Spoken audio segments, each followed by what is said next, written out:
The New York Giants coming out onto the field at the New Jersey Meadowlands Giants Stadium.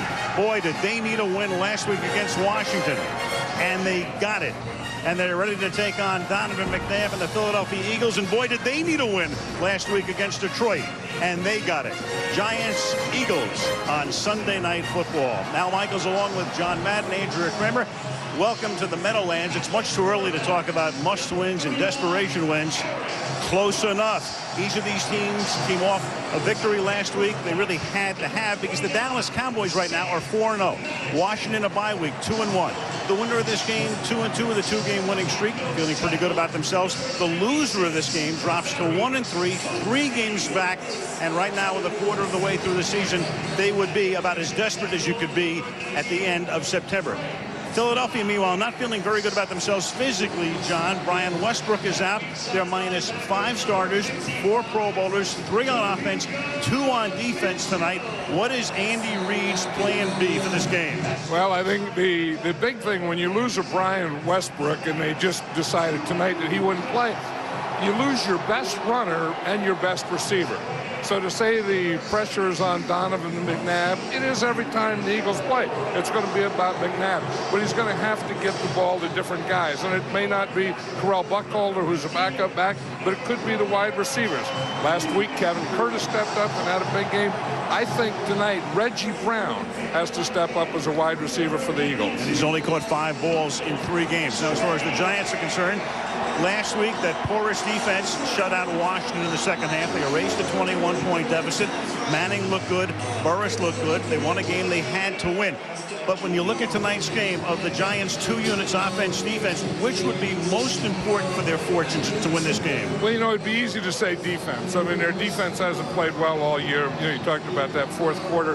Last week, they were pretty good. They're 25th in the league. But I say offense. I mean, you know, that Eli Manning has to have a good game. They have to be able to run the ball. When you talk to Eli, when you talk to Tom Coughlin, they say it's all about pass protection. If we can get the pass protection, we can beat the Eagles.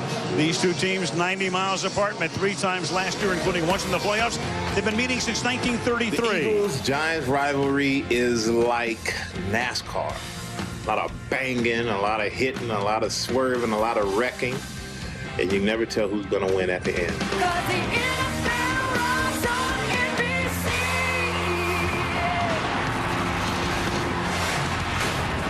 Are missing tonight is the guy who was leading the league coming into action today in yards from scrimmage, coming off a tremendous performance last week against Detroit. Brian Westbrook will not play. More on Brian.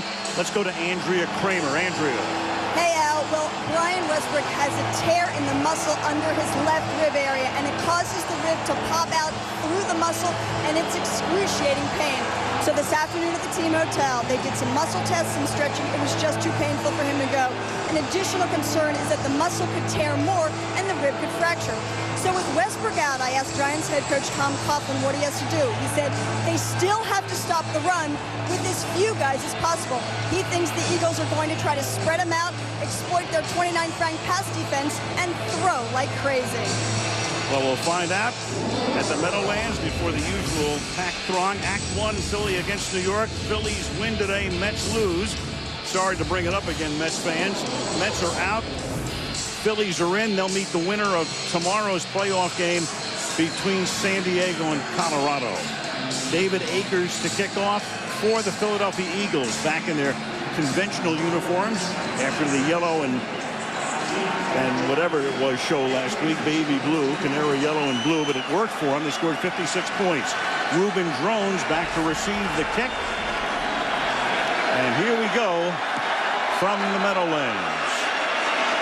And that kick will bounce into the end zone, and it will be downed there by Ruben Drones. So Eli Manning comes out at the 20-yard line. Here is the Giants offense.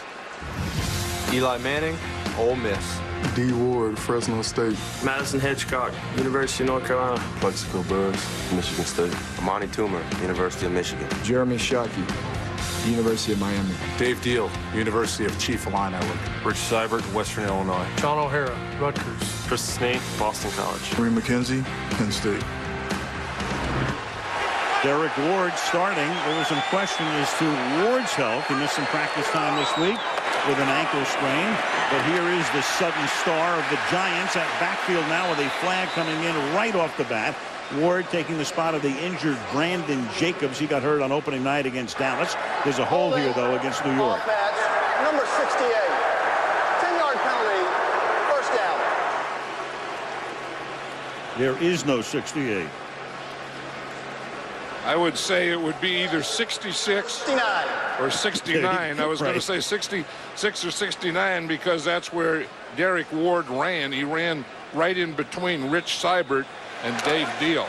And it was Seibert who gets called for the penalty. 66 Deal is the guard who becomes the Giants' left tackle and has done a pretty nice job to this point in the season. They split Ward out to the left this time. Empty backfield out of the shotgun. You've got 5 receivers going downfield. Manning, good protection, and then the pass is incomplete. Coming in is Quentin Michael, the safety, to knock it down. Here's the Philly D.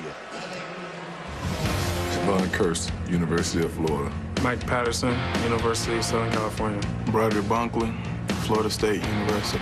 Trent Cole, University of Cincinnati. Chris Gokon, Cal Poly, San Luis Obispo. Omar Gaither, University of Tennessee. Takeo Spikes, Auburn University. William James, Brownsville Area High. Sean Considine, Iowa. Quentin Michael, Boise State University. Sheldon Brown, University of South Carolina. They're minus Lito Shepherd, the corner, Brian Dawkins, the safety. So 2 Pro Bowlers not starting because of injuries tonight. And on 2nd and long, they give it to Ward, and he's taken down by Takeo Spikes. It'll be 3rd down and 20. Now, Manning, of course, has been facing the Eagles since he came into the league and became the starter halfway through his rookie season. 5 games, 20 sacks, 8 picks, and 5 forced fumbles. They've been rough on him. You know, and he knows that, too. I mean, he expects them to be rough on him tonight because, you know, with a Jim Johnson defense, you're going to get a lot of pressure. You're going to get a lot of blitzing, especially on 3rd down. You get this 3rd and long situation.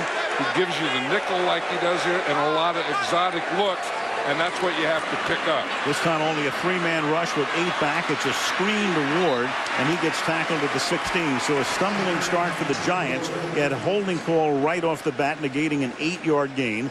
And then it's 4th down now and into punt. As Sheldon Brown got hit on the last tackle, and that's about the last thing that Philadelphia would need is another defensive back to go down. He looked a little shaky going off the field. Jeff Fiegels, 41 years old, oldest player in the league, 20th season, and a one-time Philadelphia Eagle. To send it into the night sky, it's a line drive kick. Caught at the 44 by Reno Mahe. And Mahe, with a flag down, fumbles. This was what cost Philadelphia its opening day game against Green Bay. 2 botched punt returns. R.W. McQuarters was able to punch it out. So we'll have to see who recovered it and also what the penalty is here.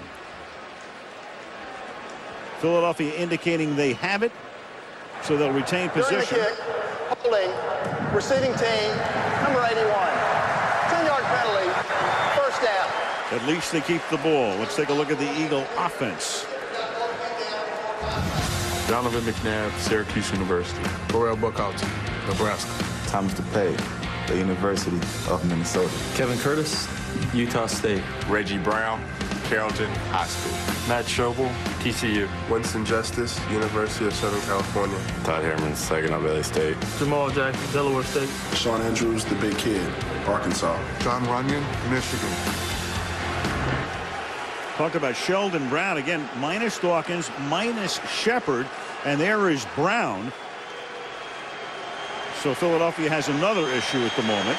Check on Sheldon as they take over at the 35. A perfect passer rating is 158.3, and that's what McNabb was last week.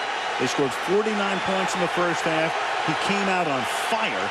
4 touchdowns, no picks. When he gets in a rhythm, he can roll it, and the rhythm is when he has good pass protection, not like this. Pressured here, and then he throws underneath, and that pass is incomplete, and that is Antonio Pierce, and maybe the Giants send a little bit of a message there right off the bat, blitzing Pierce from the middle. You know, and that's what they want to do to Donovan McNabb. They want to throw him off, and you see Pierce is up inside here. He comes right in the A gap, and they don't even touch him. You know, because a lot of times that linebacker will step up in there to help the defensive tackle, so you assume that he's bluffing, that he's not going to come. That time they thought it was a bluff, but in reality it was a blitz. From the gun again, McNabb has thrown almost half his passes this season out of the shotgun. On 2nd and 10, that pass is caught. Short gain, Reggie Brown, pickup of about 3. Here's the Giant D. Michael Strahan, the Texas Southern University. Barry Cofield, Northwestern. Fred Robbins, Wake Forest. OCU Menora, University of Troy. Matthias Kiwanuka, Boston College. Antonio Pierce, Mount San Antonio Junior College. Kavika Mitchell, South Florida. Sam Madison, Louisville. James Butler, Georgia Tech. Jabril Wilson, Tennessee. Aaron Ross, Lee, University of Texas. Aaron Ross makes his first start, #1 draft choice from Texas. 3rd down and 5. McNabb, his 3rd snap from the gun. Pressured again. Down he goes. So the Giant defense hot at the beginning. That's Justin Tuck getting the sack. Isn't this something? It's all about Steve Spagnuolo. You know, that Tom Coughlin wanted a defense like the Eagle defense, so he hired their linebacker coach as the defensive coordinator. Now, what does he bring to him? He brings pressure. And the Giant defense now looks exactly like the Philadelphia Eagle defense. A big 3rd down blitz. That's what Jim Johnson does all the time. 3rd sack of the season for Tuck. This is the Australian punter, Sav Waka. The McQuarters to run it back, and Quentin Michael, the special teams maven, who's also in the starting lineup tonight as the safety, one of their 2 safeties, makes the tackle at the 29-yard line. Each team has had the ball once. Manning and company have it for the 2nd time at the Meadowlands. Brown comes back in. When they first came out after the punt, it looked like he might not be in. Joselio Hansen came into the game, but Brown is out there facing Burris. They move Toomer in the slot to the right. Manning takes the snap from the shotgun and then throws over the middle, and that is incomplete, dropped by Amani Toomer. It'll be 2nd and 10. Amani Toomer last year missed half the year. Knee injury, ACL. Back for his 12th season. Here's how Brown got hurt, John. Yeah, you can see it right here. He's coming up, makes a tackle from behind right there, and it looked like he just got kicked right in the stomach. Then they looked at his neck on the bench. So he is back in there, and they're telling us from the bench right now it was a stinger. 2nd and 10 from the 29-yard line. Play fake by Manning, buys time, and that pass is complete. Eli's been very proficient off play action over the past couple of seasons. It's Toomer making the catch, and he's tackled by Brown. You know, one of the things that you do when a player does go out and he's injured, you always want to check him to see if he's okay, and the way you check him is you throw on him. And that's exactly what the Giants did to Sheldon Brown there. He was playing off. He was playing an off coverage, and Toomer just runs an out pattern on him. From the 41-yard line, Shockey is moving. Derek Ward. And Ward will get corralled by Kurth. Ward, one of those guys, I mean, he just, in effect, comes out of nowhere, even though he's been around for a long time. Started in college at Fresno State, academically ineligible. Went back, was ineligible again, worked as a gopher in the movie industry, went to Ottawa College, not in Canada, the one in Kansas, drafted by the Jets, picked up by the Giants about 3.5 years ago. He's been injured. He's been on the practice squad. He's returned some kicks. He's done some spot work, and now all of a sudden, he's the guy out of the backfield. Yeah, he was saying when he went to Ottawa, it was very humbling. He didn't have a scholarship, had to pay his way back there, couldn't fly, took a train. I tell you, sometimes that's not a bad thing for a young guy to be humble. You know, and then when you get an opportunity like, you know, he got first with the Jets, and then the Giants got him off the Jets practice squad, and you have injuries, and you think, you know, Derek Ward, a new guy here, it's his 4th year. I mean, he's been here and with this team and with this offense for 4 years, and, you know, he really knows it and is ready to play in it, and he's playing very well. There's Brandon Jacobs out with a sprained knee. Of course, all of this happens because Tiki Barber retires. It was going to be Jacobs and Drones, and Jacobs gets hurt in Dallas on opening night, and it becomes Ward. And Derek Ward says that Tiki's like a big brother to him. On 3rd and 5, that is caught, and then leaning forward is Amani Coomer. And Amani, after dropping one, is now caught back-to-back throws his way. Michael and Spikes make the tackle. First down in Philly territory. Yeah, and this is what we were talking about earlier, is pass protection. And that is a perfect pocket there. You let those ends come up the field, and you just stymie the tackles inside, and then Eli Manning can not only see the receivers, see the defense, but he has a place to step up and throw. Manning 3 for his first 5, plus including the one drop by Toomer. Movement up front, flag is thrown. And it's Burris, number 17. Plexico playing with a sprained ankle. Defense, number 98. 5-yard penalty, first down. Mike Patterson came across the line. It'll be 1st and 5 against Andy Reid's defense. That's the one that used to always drive me crazy as a coach. How you can be a defensive tackle, lining right up on the ball, and you're told to watch the ball. I mean, that's the only thing you don't know the snap count. I mean, that's the advantage the offense has. They know the snap count. You're lined up right in front of the ball. How can you leave before the ball snaps? I'll tell you the answer to it. It's just you're trying to anticipate. Sure. That's Tommy Harris. He's pretty good at that. Ask Phillip Rivers. Right. Ask Phillip Rivers a lot of things tonight. Oh, I don't think you want to talk to Phillip Rivers tonight. As Burris makes the catch at the 34-yard line, and that will be a first down. Sheldon Brown with the coverage. Burris is the kind of guy, I mean, he would have to be Allen Iverson's favorite player. Practice? Practice? He can't practice.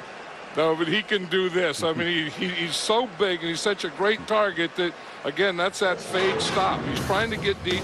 If you can't get deep, then the quarterback just throws it to your back shoulder, and Burris just comes and makes that play. He's just about impossible to defend. And then you're right. I mean, I was there the other day. He didn't practice a down.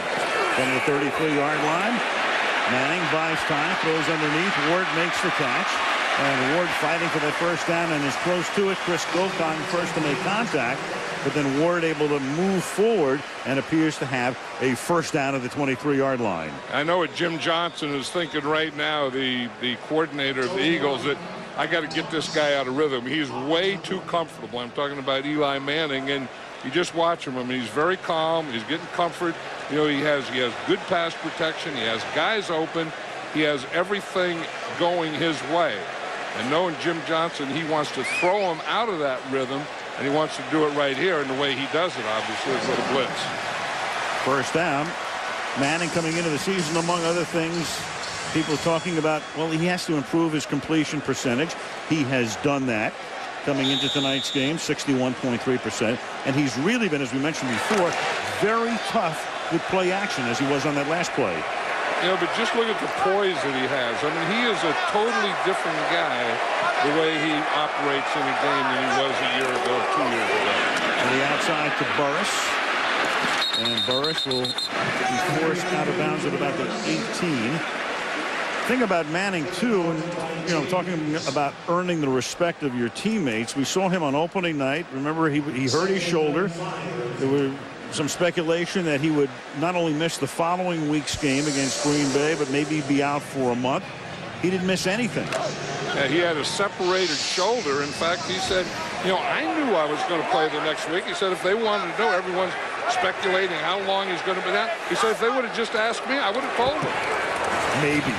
2nd and 5. Ward to the 15-yard line. And all of the teams in the league, they have to play that cat and mouse game, because if you can make the other team think that you might not play, then it gives the opposition something extra to think about, another guy to prepare for. And Tom Coughlin said he really knew it when they had a doctor come in on Saturday, the day before the game, and say, okay, he's okay. He can't hurt it any worse by playing. So when Tom Coughlin heard that, said, well, then I'll play him. And Eli heard that, and he said he knew it all along that he was going to play. 3rd down and 1. Drones is in the game. Reuben Drones has scored 2 one-yard touchdowns last week. He's their short yardage guy. Not this time. He gets stacked up by Patterson. Mike Patterson is there to meet him. So Drones, the former Bronco and Brown, who came over and had an offseason trade and figured to split a lot of the time with Brandon Jacobs. Can't pick up the first, and the Giants will have to settle for a field goal attempt. Right, and Mike Patterson got those yards back. You know, we talked about how he gave up that jumping off sides earlier. He got it back right there. And he was against Chris Snee, took on the block, played off it, made the tackle for a loss. 34-yard attempt for Lawrence Tynes. Spiegels push it down, and Tynes' kick is no good. It was wide to the right. 5:13 to play in the opening quarter. Still 0-0. Tonight's aerial coverage brought to you by Gillette Deodorant. Empire State Building on the left. Going out of view now, the GE Building, 30 Rock. Harry Carson, Lawrence Taylor. Regulars at Giant home games on the sideline tonight. They just watched Tynes miss a 34-yard field goal. And the Eagles will start this drive from the 24-yard line. The Eagles have run only 3 plays in the first 9 minutes and 45 seconds. And on the ground, Carell Buckhalter to the 41-yard line. A guy who's going to have to pick up a good part of the slack tonight in the absence of Westbrook. I'll tell you, remember when we saw the Giant defense in preseason, they were having trouble with this, the cutback.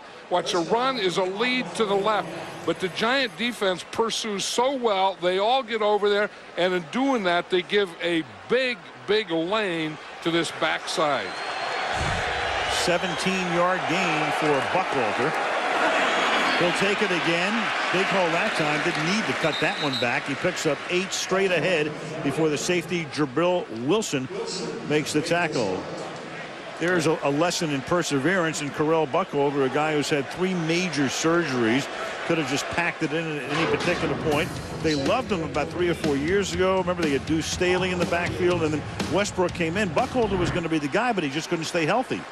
No, and then eventually Westbrook would be the guy anyway. I think that coming into this weekend, Brian Westbrook was playing better at running back than any other running back in the NFL. He was triple figures, was Westbrook, in both rushing and receiving last week against Detroit. And now Buckhalter gets taken down on a perfect form tackle by Michael Johnson. I mean, that's the way you would do it in a film for a clinic.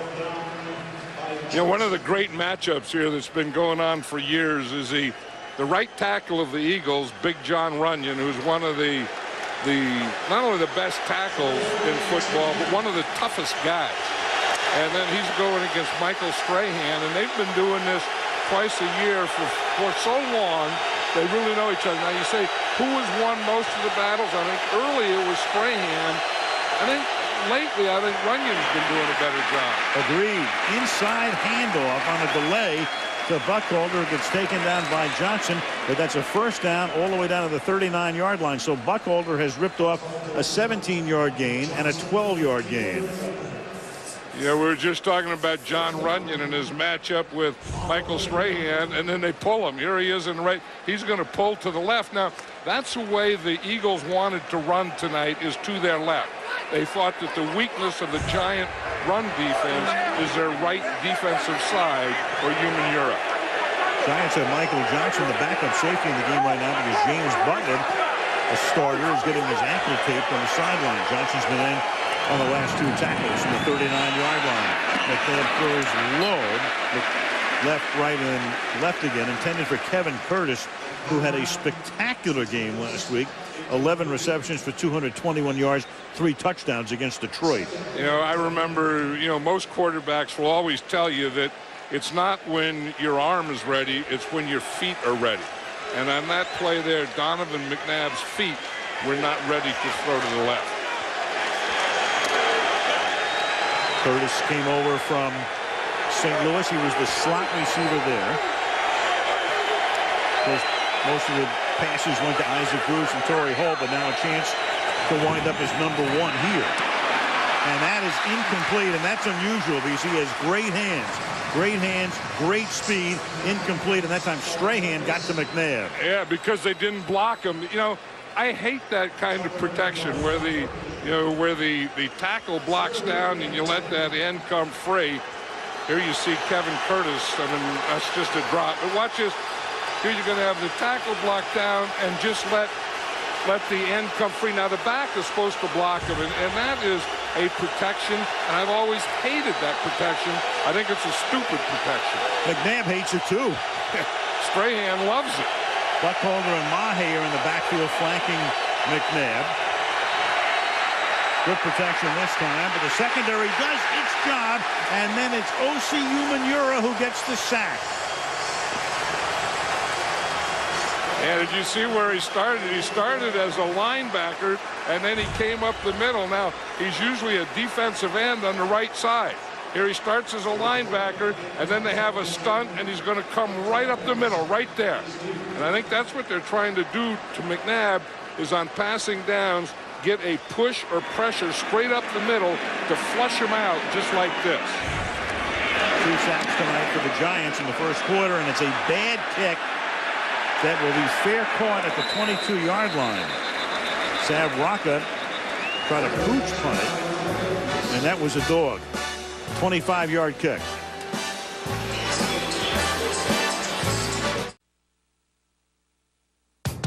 Good Favre has passed Dan Marino to become the National Football League all-time leading touchdown passer.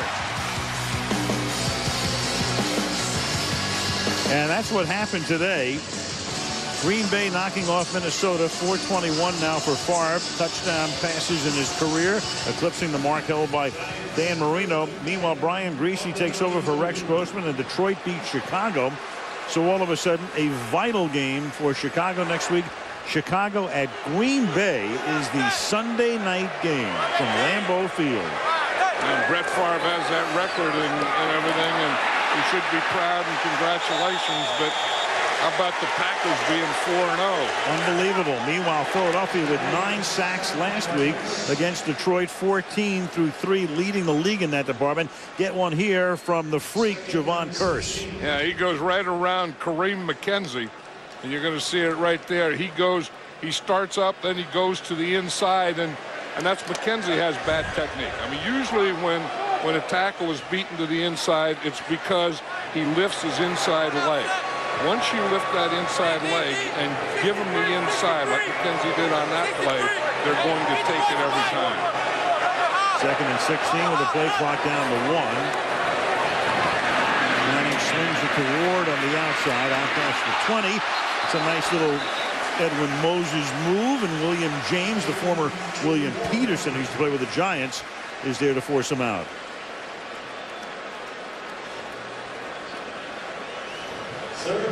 Six. 1 minute remaining in the period. I thought Brett Favre retired, didn't you? No. Like I said before the game, is when you still have that fastball and you're not hurt and you enjoy playing the game and you think that your team got better. Remember at the end of last season, they were getting pretty good, the Packers were. Yeah, they won their last 4. Right, and I think he saw that coming and wanted to be a part of something he started to build. 3rd down and 6. And that is caught, but stopped short of a first down. There's a flag as well. Almar Gaither makes the tackle on Ward. Get the call from Terry McCauley in a moment. Holding, defense, number 21. 5-yard penalty, automatic, first down. William James, John, we talked about it on the post-game show. New Year's Eve, final game for Green Bay last year. For all the world, we were, in the majority, 99% of the people watching had to think that was it for Brett. Tears in his eyes, taking pictures. It looked like that was the end. Yeah, I don't know that, that maybe at that time he thought that was the end, but, it's something about your body. Once you give it a month or so to heal up after a season, your mind changes too. You could just ride that mower in Mississippi so much. From the 31 up to the 37 goes Ward, and that'll do it for the end of the quarter. Philadelphia and the Giants are scoreless at the Meadowlands, and NBC's Sunday Night Football will continue after these messages. Madden Andrew Kramer, Steve Spagnuolo, the defensive coordinator now of the New York Giants, for several years, worked under Jim Johnson with the secondary and then linebackers in Philly as we start the second quarter with Manning going deep and incomplete off the fingertips of Plexico Burress. Sheldon Brown with the coverage. So close. You know, and that's the type of thing that you have to get against a pressure defense is you have to get a big play. And if you're going to get a big play in this offense, it's this guy right here, Plexico Burress. I tell you, Eli Manning makes a good throw there because he gets it before the safety can get over there. I mean, that's one of those things. It's tough to catch those kind of passes when you don't practice. And that's, I mean, it's a tough thing. And Plexico Burress is doing well, you know, not practicing and playing. But, you know, just that half a beat timing is always going to be off. And Brown got there, made contact just as the ball got there. Offense. 5-yard penalty. Third down. Well, that'll make it 3rd down and 9, and that's the type of thing that sometimes does happen after you throw a long pass because they start that play clock, and sometimes you forget how close you are to 0. They did. 3rd and 9. And I think, you know, one thing we talk about the Eagles on defense blitzing, we know they're going to do that, so you want to change your count, you know, so that they can't time it up and hit those gaps and holes just as the ball is snapped. But sometimes in doing so, you take a little too long. 3rd and 9, jumping across and making contact was Jaquay Thomas. Defense, number 75, unevaded the quarterback. 5-yard penalty, 3rd down. Back once we started about a minute ago, 3rd down and 4. Yeah, and that's one of those things where a pass rusher, again, isn't looking in at the ball. He's anticipating. You know, instead of watching the ball, he's listening. He hears a hard count. He hears something that makes him jump that early. 3rd down, 4, opening second quarter at the Meadowlands.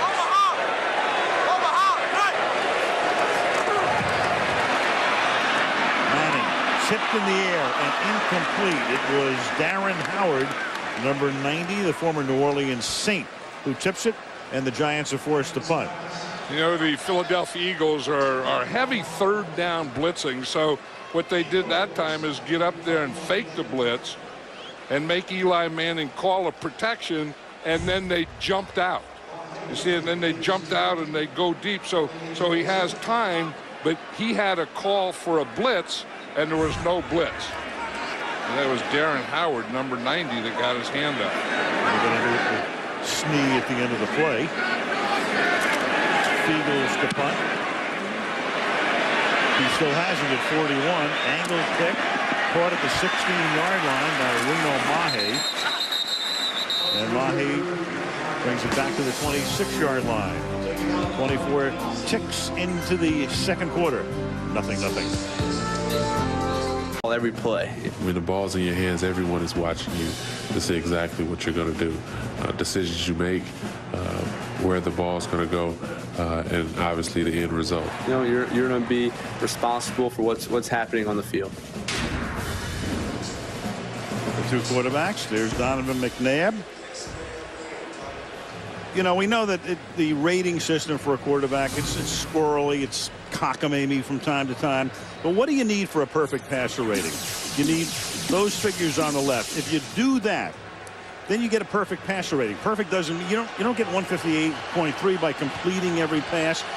But if you do those things, you'll get a perfect rating, which you had last week. And again, it's not a perfect system, but clearly if you're over 90 in a game, that's really good.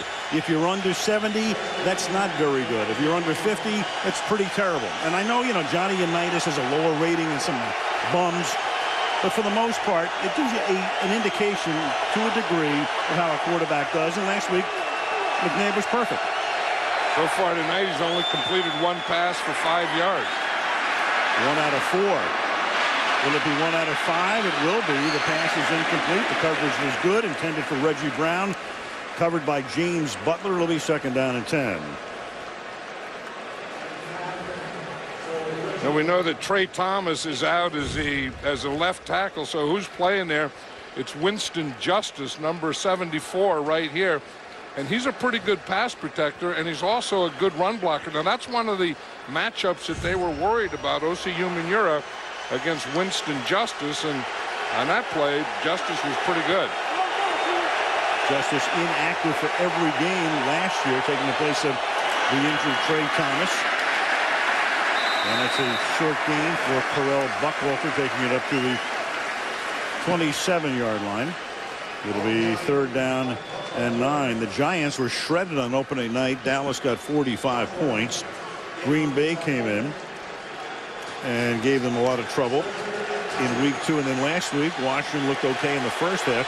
The Giants, 29th in yards per pass, 30th overall. They brought Spagnuolo in, of course, to make it better. It cost Tim Lewis his job. But right now, it's still obviously a work in progress, 3rd and 9. But I like them a lot better tonight. They're playing a lot more aggressively, and their blitzes are getting there. McNabb is flushed out, and that's going to be a 3rd sack. Almost on cue, John. Humidity with the tackle. There wasn't the initial rush that time, but the secondary did its job, and that allowed Humidity to finally get in there and sack him. You know, and that's why you like speed at that position. You know, that he can start up, he gets an inside rush, but then right there, he has about a 3-step burst that gets to Donovan McNabb. You see, he gets held up there, and right there, he uses his speed. And there's no way that he was going to let McNabb run away from him. Sav Rocca with the punt. Hauled in by R.W. McQuarters, and he takes it from the 39 to the Philadelphia 49. Good field position for Manning's group. Early second quarter. 0-0.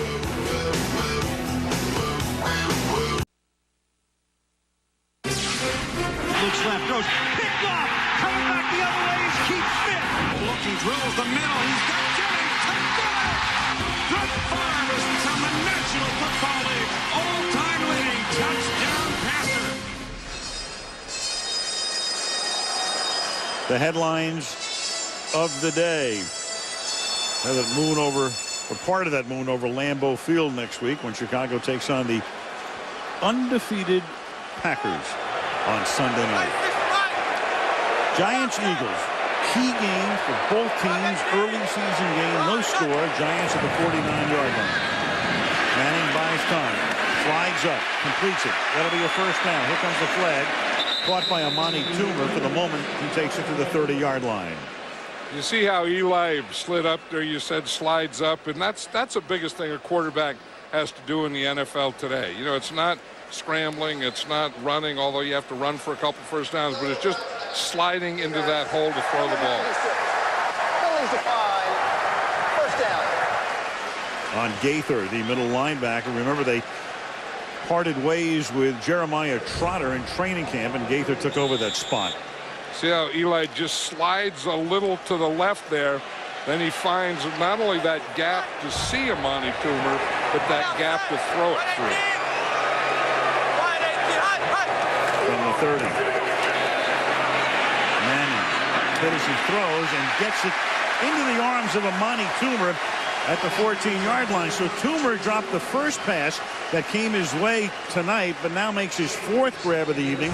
That's good for 17 and a 1st down. Now, I like the way Eli is playing. I mean, here's a little pass protection. You know, good block there. In fact, Derek Ward makes a big block. I mean, any block, any back to play in the National Football League, you have to be able to block. And Derek Ward stopped that pressure coming to the inside. So it's not always just the offensive line. It's also backs and tight ends in pass protection. From the 13-yard line, draw. Ward runs into his own man, but still has enough momentum to take him to the 8-yard line. Ran up the back of Seibert. Considine makes the tackle. It'll be 2nd down and 6. Eli in the red zone over the past couple of seasons has gotten better and better. First year as a starter,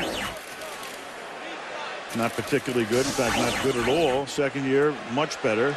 This year, even better. 69% and a 116.9 rating inside the opposition 20. That's Plexico Burris and Jeremy Shockey. Burris left. Shockey lined up on the right. Shockey stays in the block. Manning will go to the left, and it is caught by Burris. Touchdown. Boy, he is 6'5", and they utilize that so often in that manner, either with a fade or just take advantage of the height differential. Right, and it's so big in the red zone there because you can just throw to a spot. You just throw to that back pylon, and you get it up in the air. I mean, here he's against Sheldon Brown. He starts to the inside. He looks back, and all Eli does is throw it up over Sheldon Brown, so there's no way that Brown can get it, but so high that the only guy that can get it is Plexico Burris. 7-inch differential, times for the extra point. So it's a short field. They go 49 yards. 4 plays. Burris with the score, and the Giants lead the Eagles 7-0. How does so many people fit on that island? All the time. It's amazing. You come into the city and there's just packed coming in and coming out, and you wonder, where do they fit? J.R. Reed is going to run the kickback from a yard inside the goal line, and a flag is thrown at the end of the play as the run back is up to the 32-yard line. Eagles have to get something going here. Return, holding, receiving team, number 84.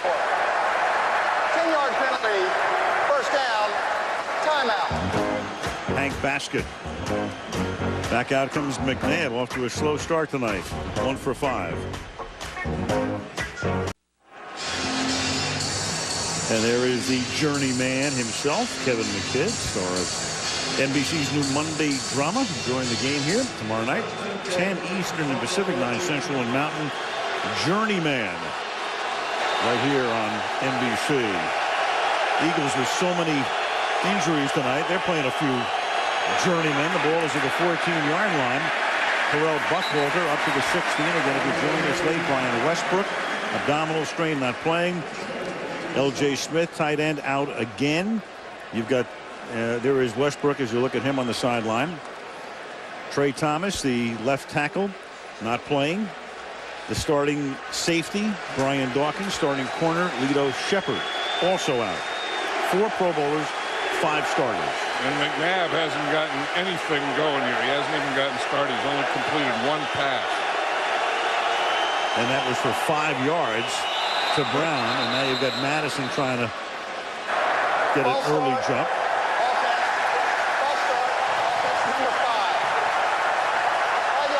And that's on McNabb. Yeah, that was a corner blitz coming. Sam Madison was coming, and it looked like McNabb saw it and reacted more to Sam Madison coming than the snap of the ball. So he's looking out there to the left, and he starts to bail out. But again, you can't react to that. 2nd down and 13 now as McNabb throws, and that's caught, but wrapped up right away after Brent Selleck, the tight end, makes the catch. Pierce smothering him as he makes the catch at the 23-yard line. And here's one of the matchups we've been talking about is John Runyon here and Michael Strahan. Runyon says as long as he keeps his technique, both hands together and bends his knees, he'll be okay. Because he has to stay low, and it's tough for a guy who's 6'7" as Runyon is to stay low on a guy like Strahan, because he can get down and have great leverage, and Runyon has to bend his knees to stay low with him. 3rd and 7, blitz. McNabb has already been sacked 3 times, but gets this one off to Reno Mahe, and that's a first down. Mahe wasn't even in training camp.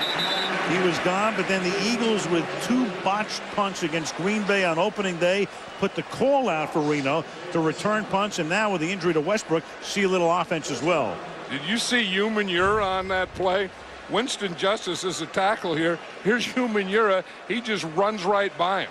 I mean, Justice didn't even get out of his stance. It looked like he was looking at the linebacker inside him, and he just let Humidity go right by him. Good play by Donovan McNabb. I mean, when you get a free rusher coming off the edge and you complete a pass, that's pretty good. That's on the quarterback.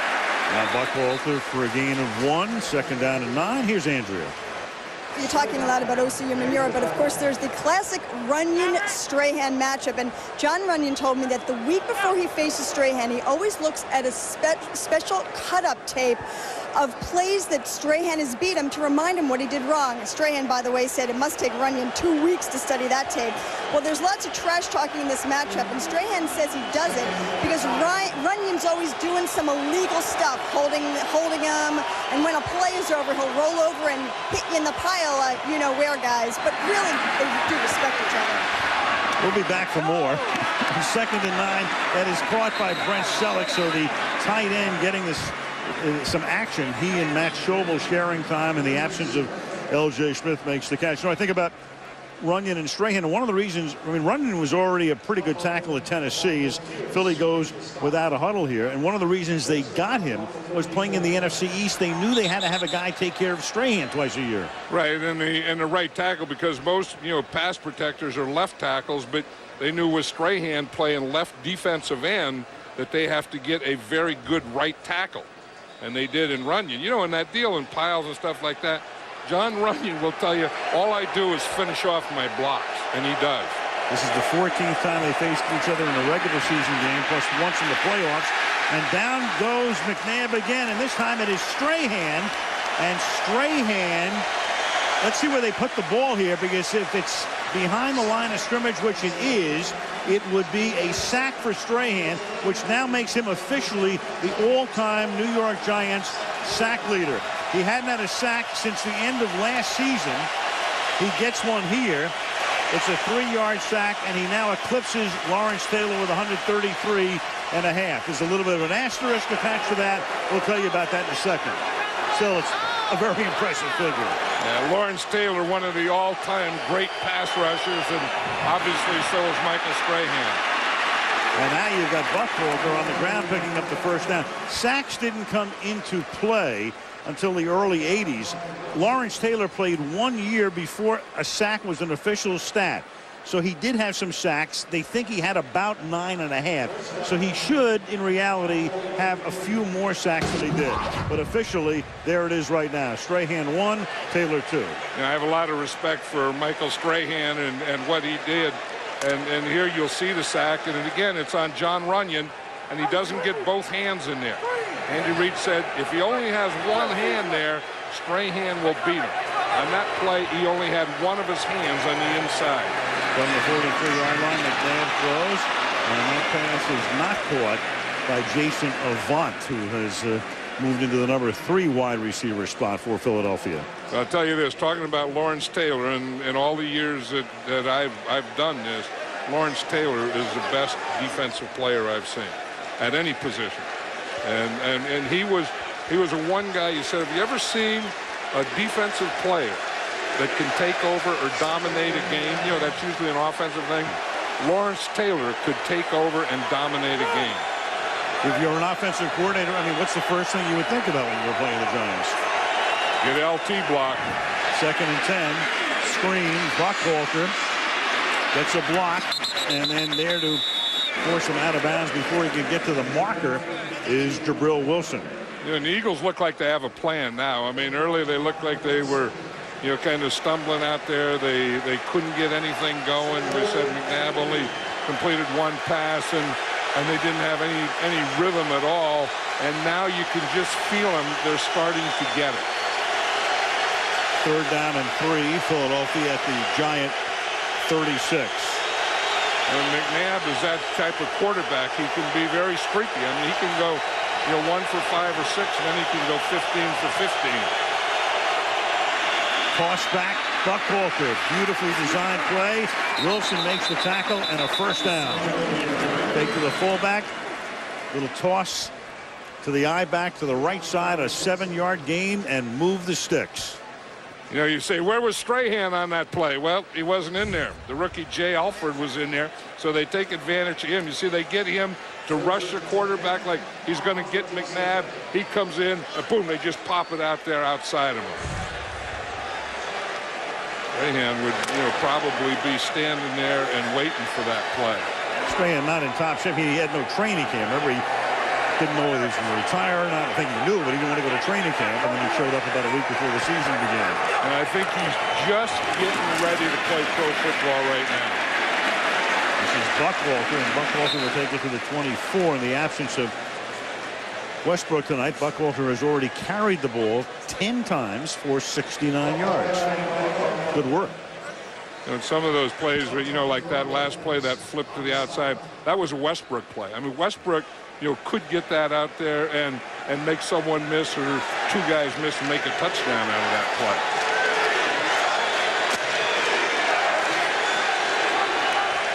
Ryan right there, 2nd down and 7.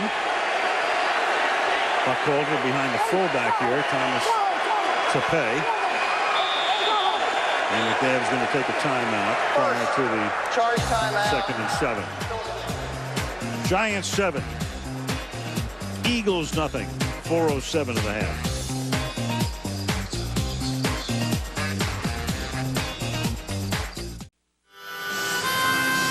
Some people in Idaho think that's the monument that Boise State made famous in the Fiesta Bowl. Little Statue of Liberty, huh? New York Harbor on a beautiful last Sunday night of September with a temperature in the mid-60s. Giant Stadium, East Rutherford, New Jersey. After a timeout at 2nd down and 7 for the Philadelphia Eagles at the 25-yard line of the Giants. If Steve Spagnuolo learned from Jim Johnson, this is where he blitzes, and he does. Here he comes, pressure on, and batted back. It was Antonio Pierce coming straight up the middle and unblocked, swatting it back. 3rd down and 7. You know, and you know that, I mean, that's what Jim Johnson does. The closer you get to the goal line, the more blitz you're going to see. Here it's Antonio Pierce again, coming up the A-gap. They didn't expect that, and there's no way that the back can get up there and make that block. Terrell Buckholder tried to do it, but that's why you get in shotgun. Because if the quarterback is in shotgun, the back can block the A-gap. If the quarterback is up under center, he cannot. 3rd and 7. McNabb comfortable that time in the pocket, but the pass is incomplete. Going a little bit high, intended for Reggie Brown, who caught one ball early and none since. Akers coming out. Now, Akers is one of the best kickers in the league, has been for years, but not here. A lot of kickers hate this joint because you have the swirling winds, and take a look at that. 4 out of 9 in his career here, and 2 for 7 from more than 30 yards. This is a 42-yard attempt to try to get Philly on the board.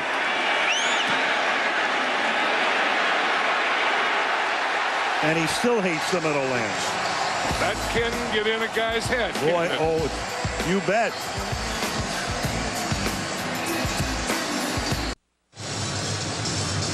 He's normally in the middle of a lot of action, but not so far tonight. Jeremy Shockey, most receptions by a Giants tight end in the history of this venerable franchise, but tonight, nothing yet.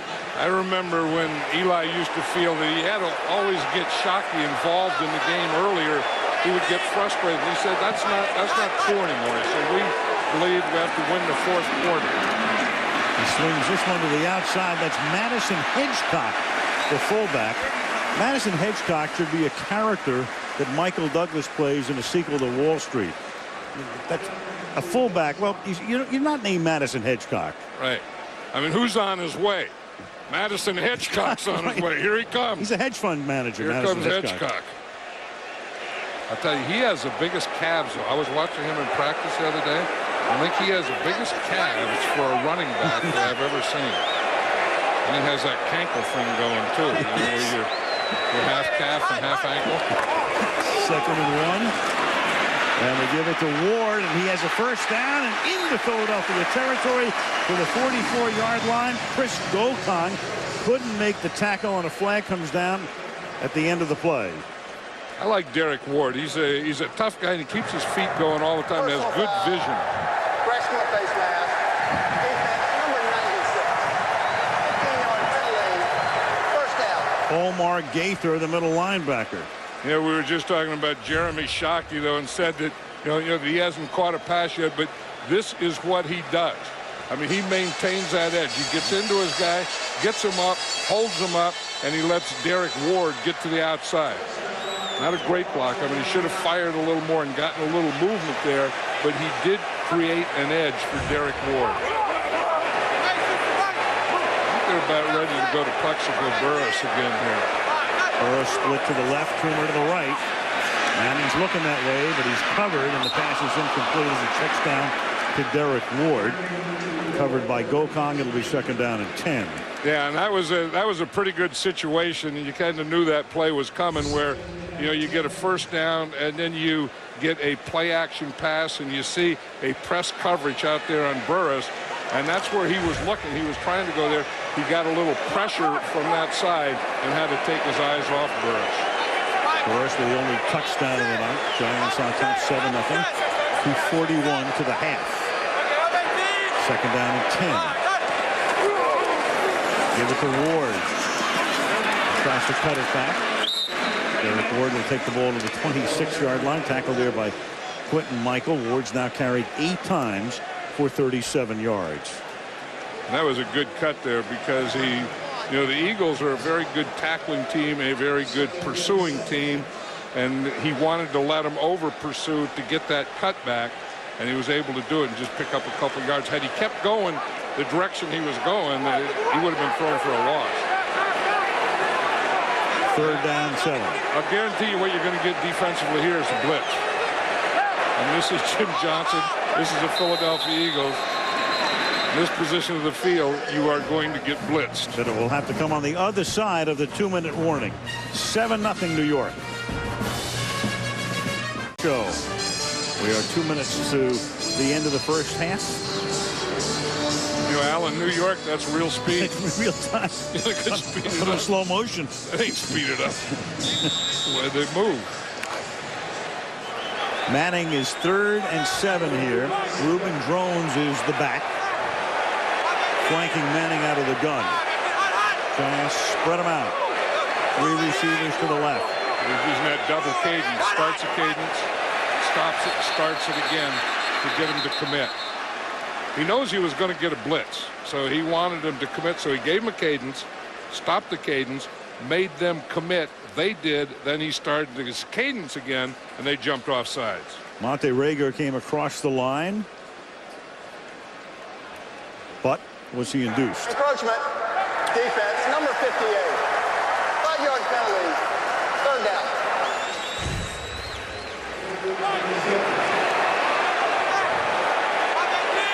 Here's what Manning did. And then he stops. And he starts again. And he gave him a hard count. So he started his cadence, stopped his cadence, started the cadence again with a hard count. Well, Cole's number, but Rager was the first across. 3rd and 2, and a little toss to Ward to the outside. And Ward is inside the 15 to the 14-yard line. Quentin Michael makes the tackle. Big 3rd down conversion. That was a big Eli Manning 3rd down, getting them to jump and then making it a shorter 3rd down conversion. And this is one of the things the Giants want to do is they like to get in the shotgun, but they don't want to have to pass every time they get in the shotgun. So they're trying to develop more runs from the shotgun, so you can't always play pass when they get in it. Giants have all 3 timeouts.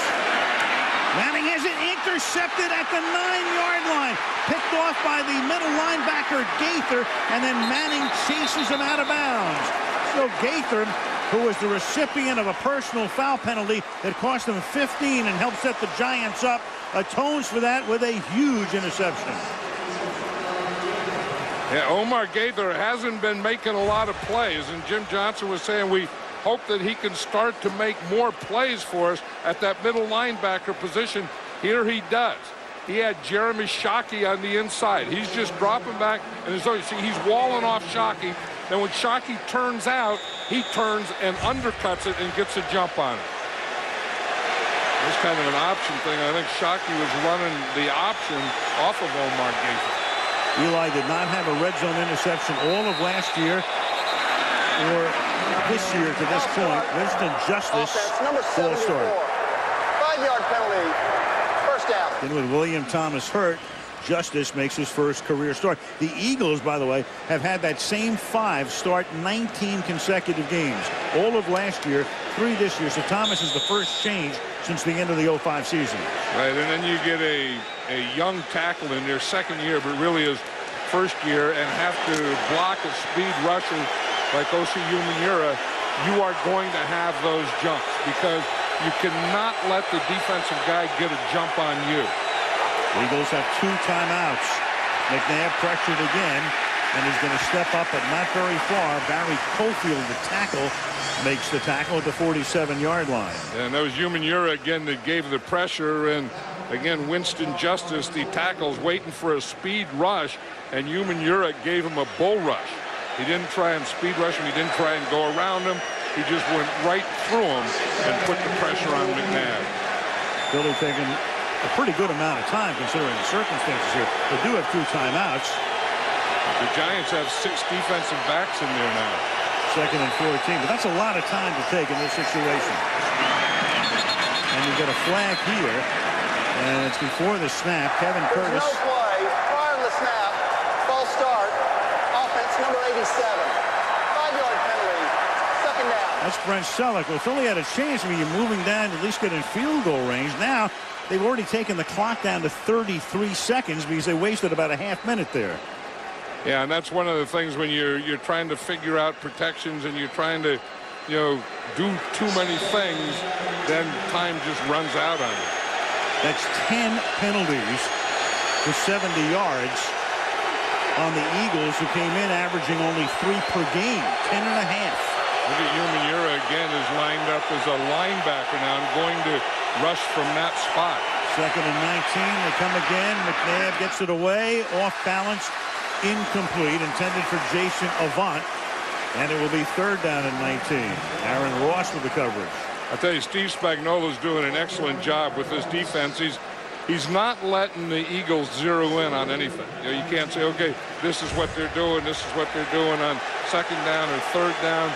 Here's Umenyiora lined up as a linebacker, getting pressure right up the middle on McNabb. And he's moving all his guys around. He's stunning. He's blitzing.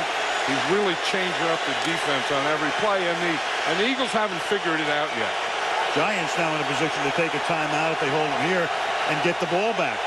3rd and 19. And McNabb will drop the ball, and it is recovered after Osi Umenyiora is able to get it out of McNabb's hands. It is recovered there by the Eagles, recovered by Sean Andrews, and the Giants will take a timeout with the ball at the 42-yard line. Ugly series for the Eagles. Umenyiora has 3 sacks tonight. The Giants have sacked McNabb 5 times. And he's not only done it with a speed rush. We saw him do it with a bull rush. He's not only done it from the defensive end position, he's also seen him do it from the linebacker position. Rockies punt. There are flags down at the 40-yard line of Philadelphia and the 43 of the Giants. So 2 calls here. The clock meanwhile down to 8 seconds. So it figures to wind up 7-0 going to the half. Pending McCauley's call here to make him kick it again. Of course, the Giants can try to block it, assuming Philadelphia does kick it. Kick, holding, receiving team. Number 43, 10-yard penalty, 1st down. And there's no foul for a low block prior to the kick. Umenyiora getting an early start as he heads back to the locker room with a hat trick already in sacks tonight. There he is. You see, he gets that left arm underneath. Justice does a terrible job of pass protecting there, and then he sees that he has McNabb, and instead of going for the sack or trying to take him down, he goes for the strip sack and knocks the ball out of there. Strahan breaks a record tonight, but Umenyiora may make All-Pro. Eagles last week had 9 sacks against Detroit, and tonight they're the guys on the other end. 5. When you have speedy defensive ends like that's a pass protection nightmare. So Philly gets nothing going offensively. Manning the Burris is the only score for the Giants. The Giants in a very important early season game lead at the half. 7-0 over Philadelphia. Coming up next, Bob and the gang with the Toyota halftime show. Act 2, a.k.a. the second half. Giants Stadium in the Meadowlands. Al Michaels, John Madden, Andrea Kramer. Big game, big early season game. Tom Coughlin's team coming in 1-2. Again, the winner of this game, 2-2. A little momentum. 2-game winning streak. Andy Reid's team 1-2. The loser of this game, 3 games back of Dallas. Washington is 2-1. And they will have dug themselves a big early season hole. And I'm sure what Andy Reid talked about at halftime is getting his pass protection and getting that settled down so that McNabb could start to do what he does. McNabb will be getting the ball at the beginning of the third quarter. Eagles receive. Tynes with the kick. Taken to the goal line and dropped and then picked up. J.R. Reed straight up the middle, and it gets bounced at the 24-yard line. Tackled by Juris Wilkinson. Let's go to Andrea. Well, at halftime, Tom Coughlin told me we have to keep our poise and continuity. He said we feel we've had 10 points taken away from us. We have to start this half as though it's 0-0. He said, I've been telling the guys since Wednesday, we have to win the fourth quarter. That's exactly what we have to do. And as for Osi Umenyiora, who's got 3 sacks in the first half, he said, hey, it's just been a long time coming. I've just been rushing, and they tend to come in bunches. And that has been the case tonight. 5 sacks of McNabb in the first half. 10 penalties against Philadelphia. Terrell Buckwalter picks up 3. Again, Brian Westbrook not playing tonight. Abdominal muscle pull after last week. He had a strained knee, but that didn't limit him. Numbers through the first half, and those 10 penalties against Philadelphia, the most against any team in any half of a game this season. 14 passing yards for Philadelphia. Yeah, they just don't have the pass protection down, and the Giants are kind of smothering him. I mean, even on first down, that last first down run there, they had a blitz. They have both linebackers up in there, and here they come again. 2nd and 8. McNabb throws into traffic, and it's incomplete. Good coverage that time. Traffic being one-on-one. Sam Madison. McNabb has thrown for 44 yards, but 30 yards of sacks. That's only 14 total pass yards for the Eagles. Yeah, and when you have Sam Madison up like that, the wide receiver has to win that battle. I mean, I think, you can say McNabb, you can say the pass protection. The Eagles don't have anything going, including wide receivers getting open and getting separation for them. Brown hasn't gotten started all season, and Curtis, who caught 11 balls last week against Detroit, has been shut out tonight. 3rd and 8. McNabb has to step up. Pumps. Under pressure, gets tripped, flagged down. That would be, for the moment, a sack for Matthias Kiwanuka. Let's see about the call. Offense, number 73. Phillies decline. 4th down. Sean Andrews, that'll count as another sack. This Giant defense, I just said, was smothering them. They just have complete control now, and because they can do it with a 4-man rush. Usually on 3rd down they like to blitz, and they were blitzing on 3rd down earlier.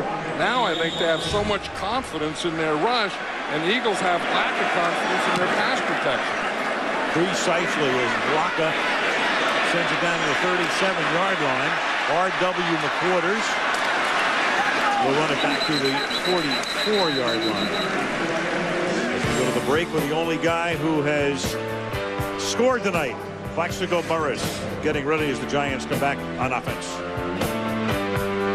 Peanut Butter and Company in Greenwich Village. John, I don't like peanut butter. I would rather have a pastrami sandwich. No, I love peanut butter. Really? Yeah, I eat peanut butter for breakfast, lunch, and dinner. Got a spot for you in Greenwich Village. From the 43-yard line. That pass is too high, intended for Shockey, so they finally call his number.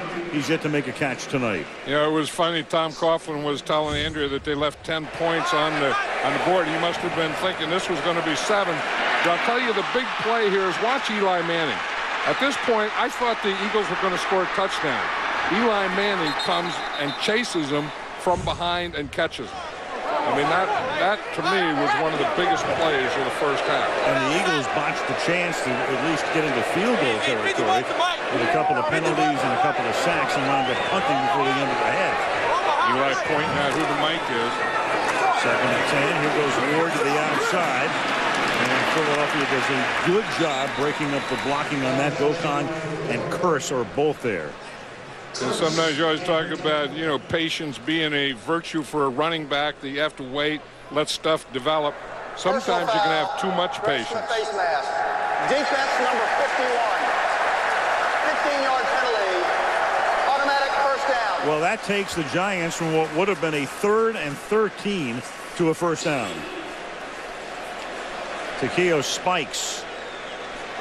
I think Takeo Spikes was on the other side, wasn't he? Well, I wonder if that was one of those penalties that happened away from the ball, because I didn't see anything down here where the ball carrier was, where Derek Ward was. It had to be. Let's go back and take a look here. So because Takeo Spikes doesn't even make the picture here. So it wasn't there. So, in fact, it were a penalty. It had to be quite a ways away from the ball or the play. I mean, he didn't argue very much, so he had to do it. At the 42-yard line, first down. And the penalties now on Philadelphia, and going nowhere through the middle is Ward, running right into the arms of Mike Patterson. You know, you feel that, you know, say, what did the Eagles talk about at halftime defensively? It's to stop the run. I mean, they're really ganging up in the run, and they're not giving Derek Ward any holes or creases. All they're going to do is force Eli to throw the ball, which has been pretty good for Tom Coughlin and the Giants tonight. 2nd and 13 from the 45-yard line.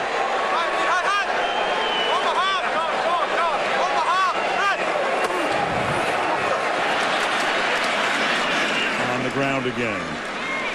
Considine makes the tackle on Derek Ward. Ward has now carried the ball 11 times for 44 yards. Yeah, I was talking about how important pass protection is for a running back, and to release Shockey, to release the tight end, then your back has to block. You can slide the line one way, then the running back has to scan and block the other side. And you can see Derek Ward there. He was just scanning and looking left and right and left and right to see where any potential blitzer would be coming from. 3rd and 9 out of the shotgun. Manning flanked by Ward. And that pass is incomplete. Quick flip over to Plaxico Burress on 3rd and 9, so the Giants will punt. I don't know what kind of call that was for that. You know, 3rd down, you know, the Jim Johnson defense, you know you're going to get the blitz, and you see the blitz was coming from that side. He tried to just throw that quick thing out there to Plaxico Burress, and I guess your thinking is if he can make one guy miss, he can get a first down, but not one of the better calls for the Giants tonight. I think what you said was reflected in what Coughlin was saying on the sideline. Eagles kick will be down at the 1-yard line. Perfect. Corey Webster, who lost his starting cornerback job, gets down there to down the Eagles kick. Philly pinned deep.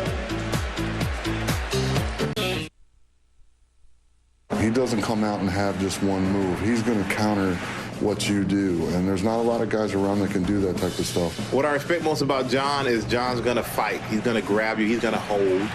But you know what? I own John Ryan.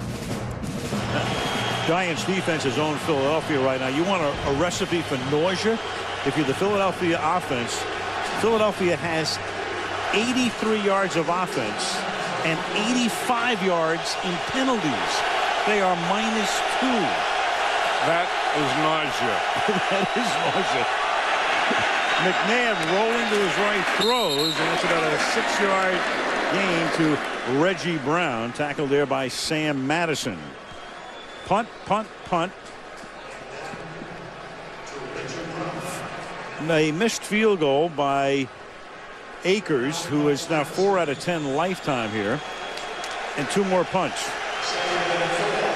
You know, and part of it is the offensive line not doing a great job of pass protection. Part of it is not having Donovan McNabb had one of his best games. Wide receivers not getting open. And that's a 7th sack. And that's 4 for Humidity. Like I said, we're going to send Humidity in this game to the Pro Bowl. And he's used all kinds of things. And we showed the speed rush. We showed the arm over. We showed the linebacker. Here's the bull rush.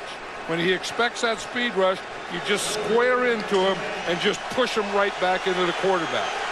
That's where a tackle has to drop his hips. You can't be straightened up like that. Winston Justice was just straightened up. Humidity just powered him right into McNabb. 3rd down and 9. McNabb out of the gun. They need some breathing space, and it's all he can do to dump it off the Buckhalter before he got sacked again in the end zone. And again, it was Humidity. We talked about the different places that he's been going. He's gone outside. He's been linebacker. Here he's going to take an inside move. He's going to come to the inside right there. You see it's a stunt. He comes inside, right up the middle. The tackle goes to the outside. He has beaten this Eagle offense every way that a defensive lineman can beat an offense. And now with the ball just outside the 1, Rocca has to get the kick away quickly with not much room to work, and he gets off a very good kick, especially under the circumstances, to the 46-yard line. McQuarters back into Eagle territory, breaking tackles, takes it to the 42-yard line. Another short field for Eli Manning. 10:09 remaining in the quarter. The Giants D all over McNabb and the Eagles tonight. 7-0. On NBC from the 42-yard line, first down for the New York Giants, up 7-0. And they start by giving it to Ward. Through the middle goes Derrick for a gain of 4 to the 38-yard line. It'll be 2nd and 6. I know what Tom Coughlin's thinking here, and I know Eli Manning's thinking, we better get some points on the board here because, you know, we're beating them every way you can. But you look at the score, I mean, if the Eagles score 1 touchdown, they're tied. And, you know, in beating someone, you also have to get, you know, along the way, you have to get a separation in the score. And the Giants have been beaten every way you can, but they haven't been getting separation. But until they hang in. Ward picks up 3. It'll be 3rd down and 3. Again, Ward playing in place of Brandon Jacobs, who they think might be back next week when the Giants stay here and meet the Jets. Philadelphia has its bye week next week. You know, Alleguy's been doing a good job as David Deal, the left tackle for the Giants. That was one of the big worries that the Giants had about the season. You know, who's going to be their left tackle, Deal's a guard, and so on. And then coming into this game, Trent Cole, the right defensive end of the Eagles right there, was leading the league in sacks. He had 5. So they're kind of worried about this matchup here, Cole and Deal. And so far, Deal has won it. Manning from the gun on 3rd and 3. And that pass is incomplete. He throws that behind Amani Toomer, who has already caught 4 balls for 54 yards tonight. And so the Giants can't cash in on a short field. And now the question is, what does Coughlin want to do here with the ball at the 35-yard line? Punt. See David Deal there. He just ran Trent Cole right by. That's the advantage you have as a tackle, is you can invite the guy up the field, let him take the up the field rush, and then just push him right by your quarterback. Eagles will set up at the 50. His last one was down at the 1. Rito Mahe back to receive.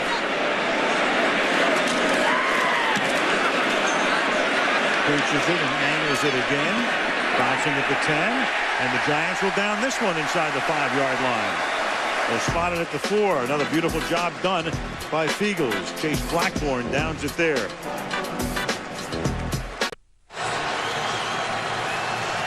Cameron Diaz is here tonight, along with about 78,000 others at Giant Stadium. I'll tell you one thing about Giant Stadium here, and it's always been true. They love their defense, they understand their defense, and they know how to help it, and that's right now.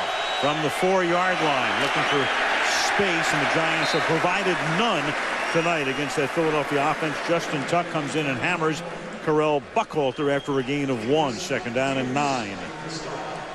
Andy Reid's just trying to get something going, but you know, you can't open things up and say, well, you know, let's just, you know, throw deep, let's just do these things, because they don't have anything under control yet. and their field position has been terrible. This comes a week after they scored 42 points in the first half against Detroit. How about Kevin Curtis last week and this week? 11 catches then, none tonight. Buckhalter was able to at least squirt for a decent game before he's tackled by Mitchell. Yeah, I think that's what the Eagles are trying to do now, is just get out beyond the 20, get a couple of first downs here, and then go to work with their offense.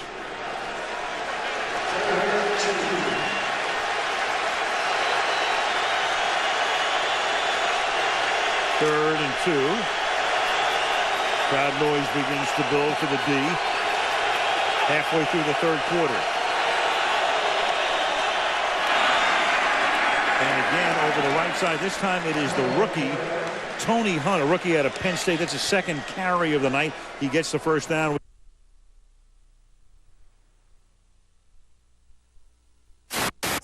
He's like jumping jack flash on the sidelines, and the players I talked to said they like and feed off of that energy, especially since their coordinator last year was upstairs in the box. He goes from player to player. He grabs the pictures, showing them to correct their mistakes, coaxing them, congratulating them, and finally he assesses his own defensive calls to see if he needs to be doing anything differently as well.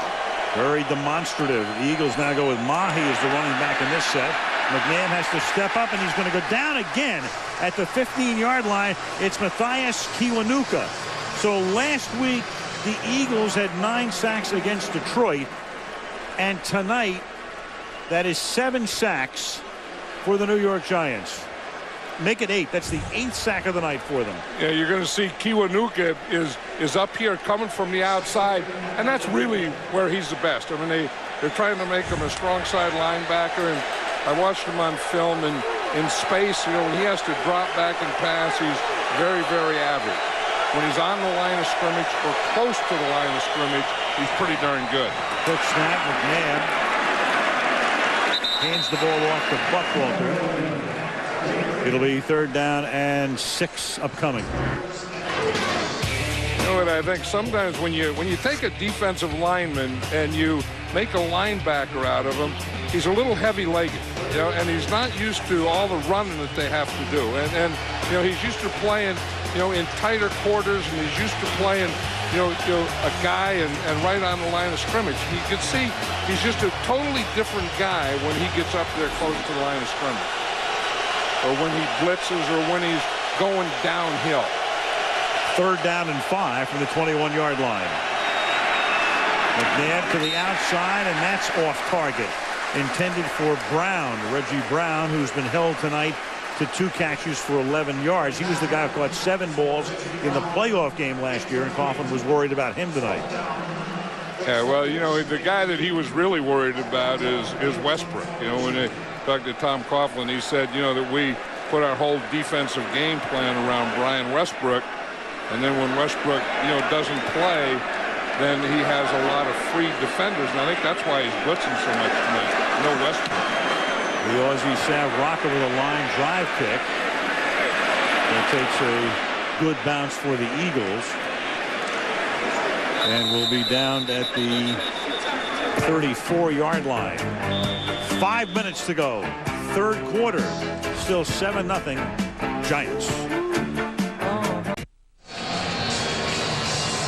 Madden 08 or just the whole Madden? I have no idea. Giant Stadium at the Meadowlands, East Rutherford, New Jersey. 7-0 New York on top. They have the ball at the 34-yard line.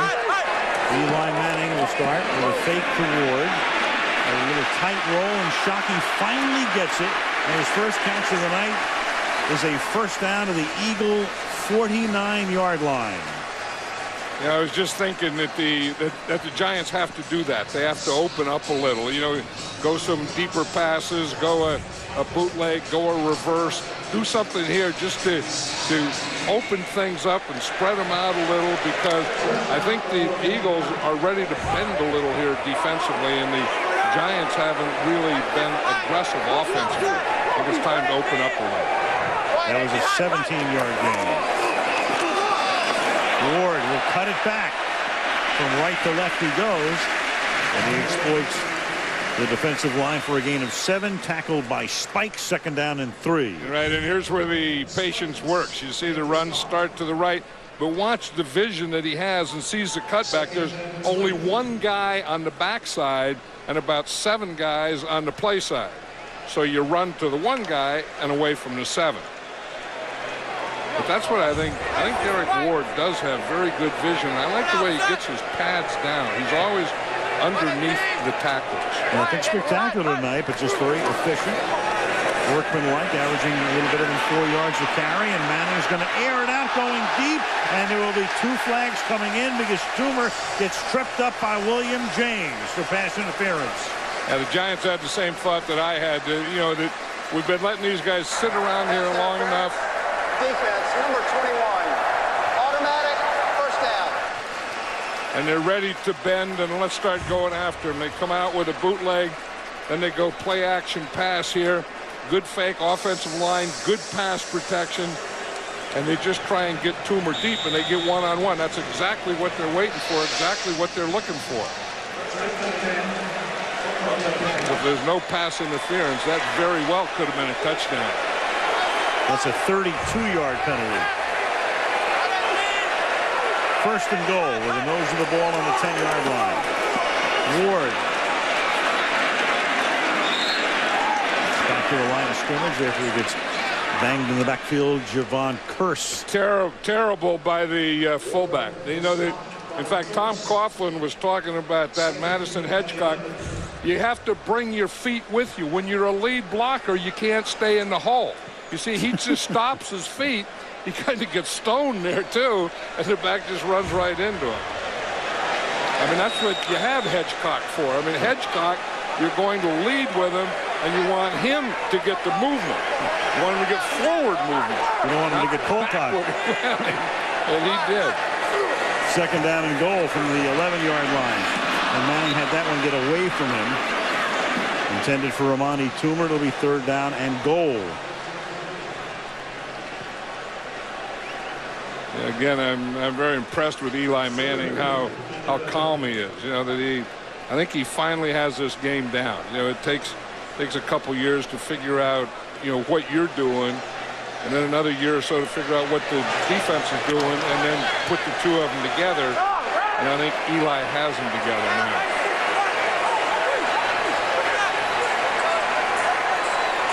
3rd down and goal. You know there's going to be a blitz on this play. 3rd down in this situation. Pump fake. Good as he throws, gets it out to Burris, who is behind the line of scrimmage. So instead of sending Burris on a fade or into the end zone, they have him come back behind the line of scrimmage, and the Giants will have to settle for a field goal attempt. Yeah, that's a bad play, and it has to be an audible. They went to Omaha because they saw the corner coming on that side. So the corner is going to come right into Eli right there. So he's trying to get the ball out there to Burris, I think, before the safety gets over there. But if I were going to do it, I'd just run Burris instead of running him on a quick, just run him up into the end zone in front of the ball.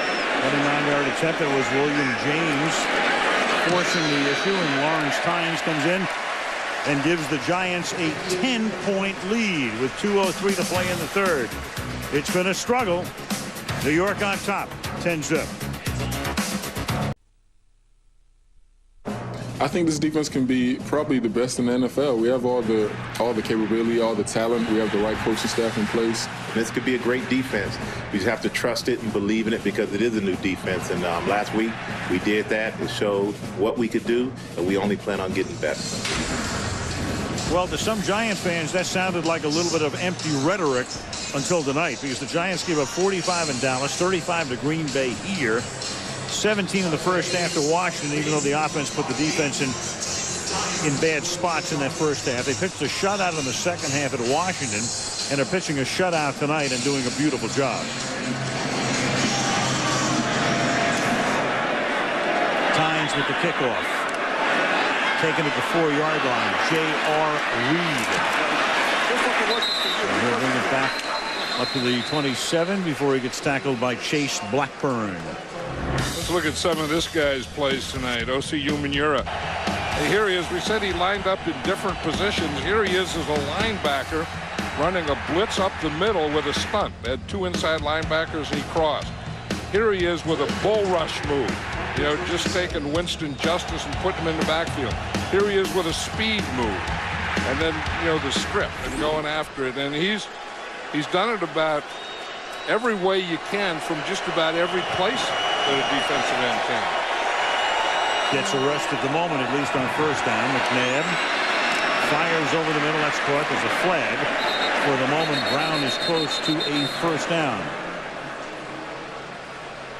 Doesn't McNabb look like a different guy? You know, he took that brace off last week. And illegal formation. Offense. The tight end was covered. 5-yard penalty. First down. Now that's as bad as the nose tackle jumping off sides. Is what that is the end man on the line of scrimmage cannot be on the line. He has to be off the line of scrimmage so that the tight end is eligible. If the end man on the line of scrimmage on the tight end side is up on the line, then the tight end has to be off. All in all, 13 penalties against a team averaging 3 per game. And McNabb drops the ball. Big scramble for it at the 17-yard line. Coming up with it is Mitchell. Mitchell goes to the end zone. Touchdown.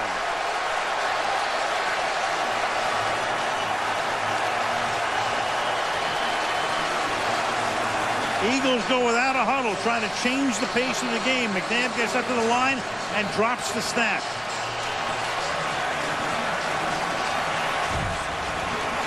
The Giants have just taken it to them every way they can. What happened? Thomas DePay, the fullback, McNabb was trying to get by him, and the ball hit DePay in the arm. Bounced out of there, and there's Kavika Mitchell. But it looks like all the will and all those things have just been taken out of this Eagle team. I mean, they finally make a play and there's a penalty. They try and just run the ball up the middle with a lead, and the fullback hits the quarterback. Now Reed is reduced to challenging the call. Challenged, but the player that recovered the fumble was down by contact. Timeout. You have to make this right now. You got to take a chance, and he may win it. We'll see when we come back.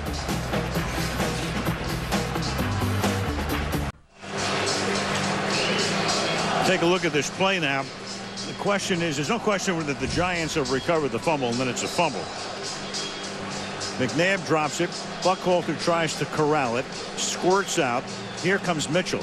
Now, when Mitchell recovers it, the question is, does an Eagle make contact with him?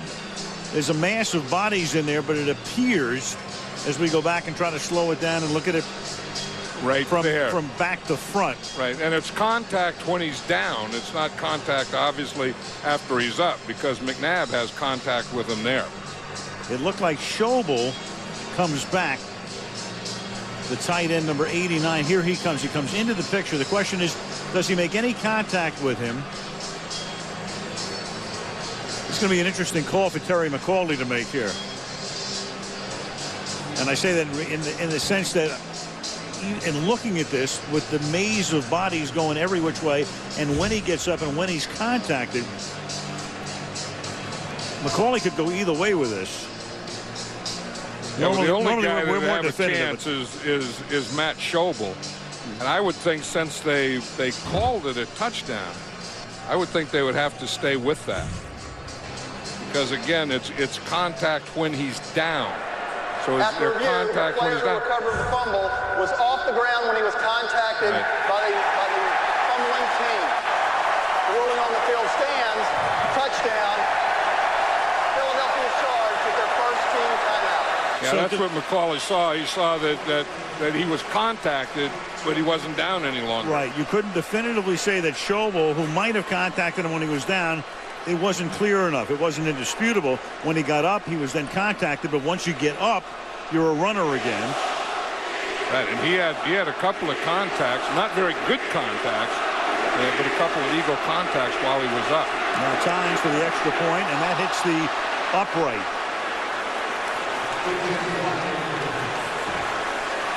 About the only thing that's happened in the Eagles' favor in a long time. I mean, watch how bad this gets. It's just a simple lead draw up the middle, McNabb starts back and he hits his fullback, Tupay, who is not a ball carrier. He's a lead blocker.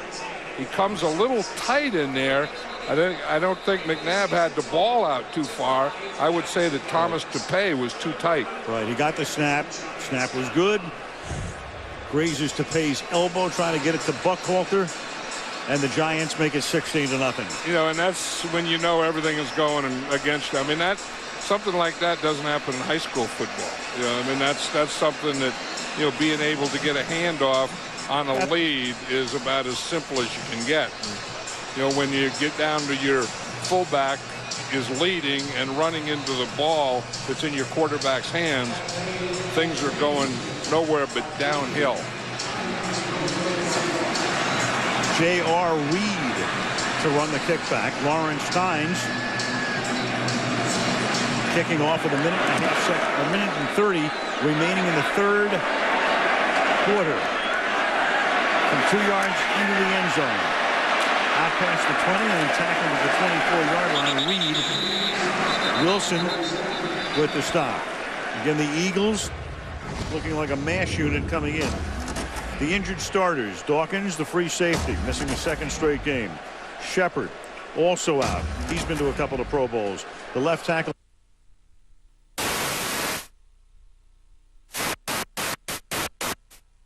Brian Westbrook led the league in yards from scrimmage for the first 3 weeks of the season. There he is in a t-shirt. He was 50-50 yesterday. Came out tonight, didn't even work him out. Dawkins behind him. One of the things that had to be factored into giving Westbrook the rest was the bye week next week. If you used him tonight, hurt himself further, might have been out for a few weeks. At least this way, 2 more weeks to rest. And this is Kevin Curtis finally getting into the action. But when you lose a Brian Westbrook, you lose so much in this offense because, I mean, he was easily half the offense. I mean, he's their best pass receiver. He's their best runner, and he's the threat. I mean, the Giants were able to do things on defense tonight because Westbrook isn't there, believe me. And Andy Reid, conversely, can't do some things because Westbrook isn't there. One thing they try to do, change the pace here, as they did before the ill-fated fumble. Go without a huddle, 2nd down and 1. McNabb throws, and that is caught at what might be the first down marker, but Aaron Ross is right there to bang Buckhalter back after he did pick up the first down. Forward progress out to the 36-yard line. You know, Aaron Ross is the rookie that is starting at corner that the Eagles thought they could work on tonight, but they haven't been able to do it, and I think part of it is their pass protection hasn't held up, and the other part of it, I don't know that their wide receivers have gotten open. Giants have done a masterful defensive job up front and on the back end. And that is caught by Jason Avant. So Avant, an up-and-comer, takes it up to the 49-yard line, and the Eagles finally get a drive going. As the third quarter comes to an end with the Giants leading Philadelphia 16-0. Sunday Night Football from the Meadowlands. Back after these messages from your local NBC station. Gillette deodorant as we go to the fourth quarter. Al Michaels, John Madden, Andrea Kramer wrapping up week 4. Winner of this game going to 500. Loser going to 1-3 and 3 back of the undefeated Dallas Cowboys. Manning tonight 13 out of 23, 1 touchdown, 1 pick. Giants on top 16-0. Tom Coughlin looking on as his defense goes to work. 1st and 10 Philadelphia at the 48-yard line. And Buckhalter for a gain of 4 to the 48 of the Giants. We go to Andrea. Well, we saw how Steve Spagnuolo was handling things on the Giants sideline when things were going well. Well, how about his polar opposite, offensive coordinator Marty Morningweg? He'll go over a few pictures with Donovan McNabb, but just a few. He doesn't want to overload him with information. He'll look at pictures with the whole offense, not just analyzing and correcting what they did or didn't do, but studying whether the Giants defense did what he expected them to do. Here's McNabb throwing over the middle and to the tight end Brent Selleck for a first down. You know, that's one of the things that the Eagles talked about doing is attacking the middle of the Giant defense, and that's where they've been vulnerable. Remember a few weeks ago in that Dallas game, it seemed like anything that the Cowboys would throw in the middle of the Giant defense. They would complete. And now the Eagles are starting to do that. From the 38-yard line, McNabb to the outside. That's caught. Curtis falls down and gets tackled at the 26. But that's another first down as the Eagles mount their best drive of the night. Giants defense, opponents between those numbers, John, talking about that. A big rating right there. Yeah, see, here's the middle, and the Cowboys did it with Witten, and then they brought Terrell Owens in there, and I think that's an area that the Eagles can work on. Sam Madison shaken up, injury timeout. Sam Madison, we're working on his shoulder, so he's on the bench right now. R.W. McQuarters comes in for him on right corner at the 26-yard line. The Eagles now mounting this drive, and McNabb gets smacked, and the arm was coming forward, and the pass is incomplete. And that was Aaron Ross, the #1 draft choice out of the University of Texas. The rookie making his first start of his career comes in to bust up the play. You know, here's Aaron Ross right here, and you see him just time it up perfectly. You know, you want to wait until the guard gets on his man, the tackle gets on his man. Now there's no blocker for you there, and you just hit that hole a beat late. 2nd and 10. Giants coming again. Screen. Pretty bad looking screen intended for Buckhalter. Brent Selleck was right in the middle of the action. The tight end out of position. 3rd down. I don't think that's something you really try and throw. Again, if you had Westbrook in there, you try and get him the ball on these blitzes. But when they're coming like this, they're just having their way with your offense, and you have to get it under control. I mean, even if it's going maximum protection, maximum protect, but then get someone one-on-one just winning a battle. And they can't get that. I mean, they can't win the pass protection war, nor can they win a one-on-one battle at receiver. 3rd and 10. McNabb again. That's a 9th sack. Well, you saw those figures, the sacks, the batted balls, the hits, and this is a guy you keep forgetting coming off ACL surgery about 10 months ago. Right, and he just doesn't move anymore. I mean, he gets back there, and there's good coverage. There's no place for him to throw. He had to hold the ball a little longer than he wanted to. So here's what he's looking at here. I mean, maybe he had a shot out there to Curtis. He doesn't have a shot there. Justin Tuck gets the sack. They're going to line up for a 53-yard Akers field goal. That's why it was such a big defensive play, because it knocked them back into the very questionable field goal range. Not only that, of all things, and they didn't even know what unit to get out there. So Philadelphia has to burn a timeout and then decide what they're going to do.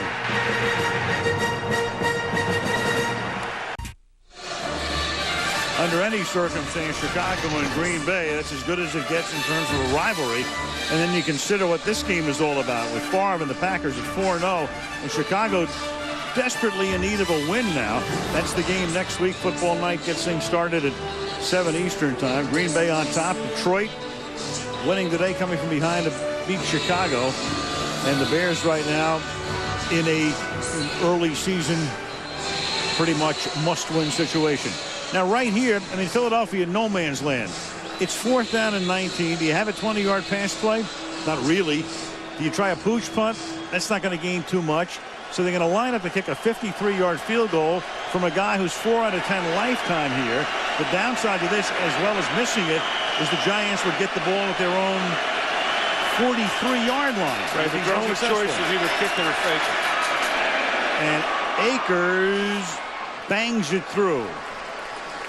It like makes you it, said, yeah, that was the only choice. I mean, they couldn't have done anything else. They're not going to punt it. They don't have the play to go 20 yards, so they had to do this.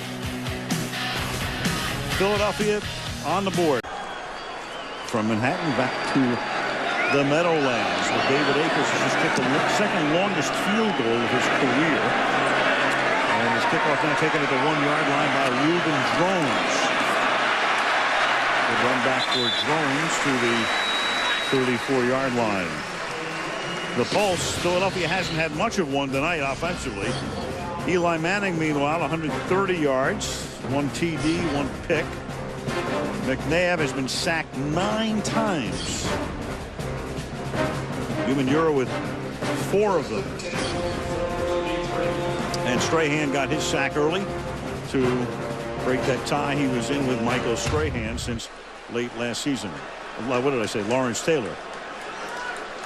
LT. That's right. The East Coast LT. From the 33-yard line, Manning throws, and that is caught by Michael Matthews, number 88, the rookie tight end out of Georgia Tech, tackled by James. You know what the Eagles defense needs here now is 3 and outs, and I think just knowing Jim Johnson, this is what they're going to do. They're really going to press it. I mean, this is where, you know, if you are an aggressive defensive play caller, this is where you have to be very aggressive. You have to get a stop in the line of scrimmage. You have to get a play for a loss. You can't let them get first downs from now on. What we really would love is a turnover here. 2nd down and 5 from the 37-yard line. There's that cutback by Ward. Escapes the grasp of Cole and gets up to the 40-yard line where Considine makes the stop. John talking about what Philly needs is to create a 3 and out. So now you have a 3rd and a long 2. And then what do the Giants do in this situation? That, you know, it's really a passing down, but if you're going to pass, you're probably going to get pressure. You're going to get a blitz here, I would think. So, you know, can you run and get the first down? Then you get in shotgun, and you're not going to run.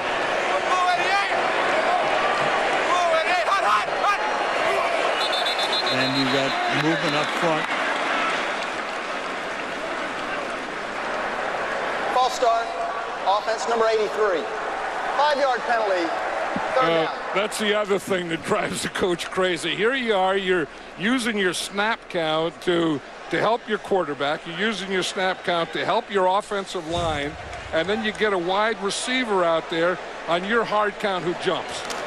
I mean, he doesn't have to go. He's going nowhere. All he has to do is just look in at the ball. Sonoris Moss. Oh, boy.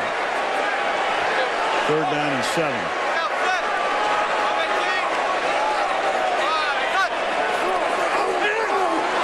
To the outside and through Burris's hands. So exactly what the Eagles needed here. Very little time taken by the Giants off the clock.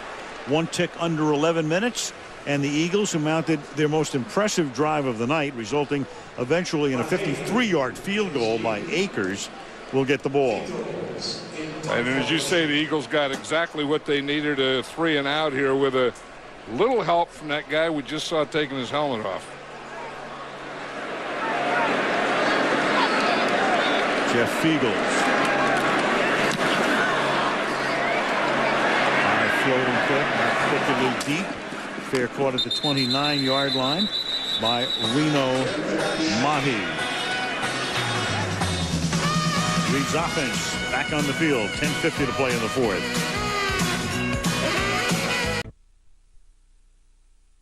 For the past couple of years, it's always come down to the 4th quarter. Every play, no let up. That's the only way you're going to win. The decision maker in the game tonight is simple. Whoever wants it the most. This game's always been about a 4-quarter fight, and it's always been the last man standing. Whoever executes from a mental standpoint is going to win the football game. Two teams whacking each other upside the head since 1933. A lot of great finishes. Will we have one tonight? McNabb from the 29 to start this drive.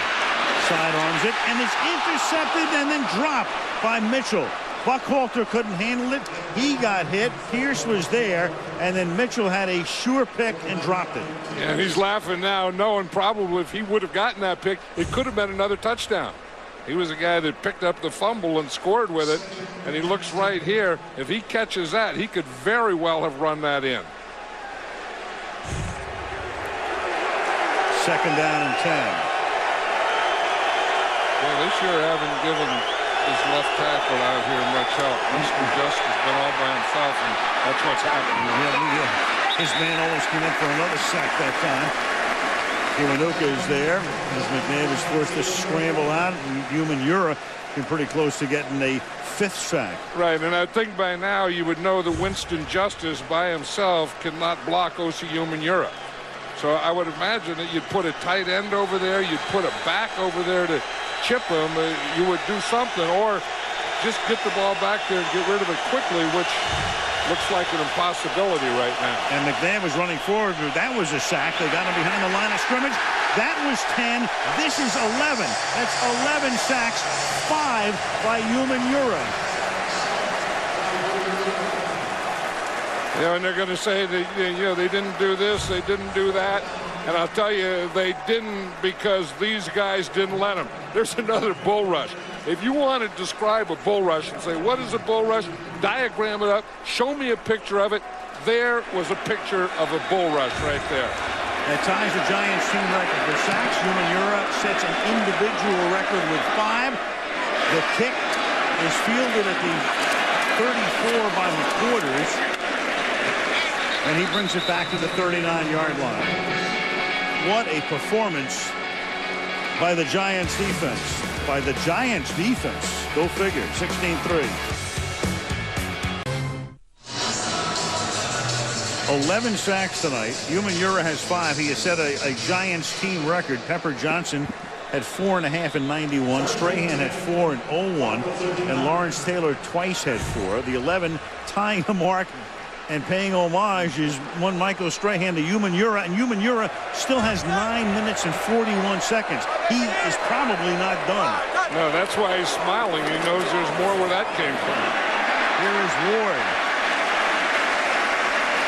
And Ward close to a first down as they begin to now start thinking about taking time off the clock. 9.5 to go. Yeah, we always talk about offensive lines and winning battles, and this is when this offensive line has won the battle, and this is when you take over a game. Tom Coughlin talked about winning in the fourth quarter and all the things you have to do in the fourth quarter.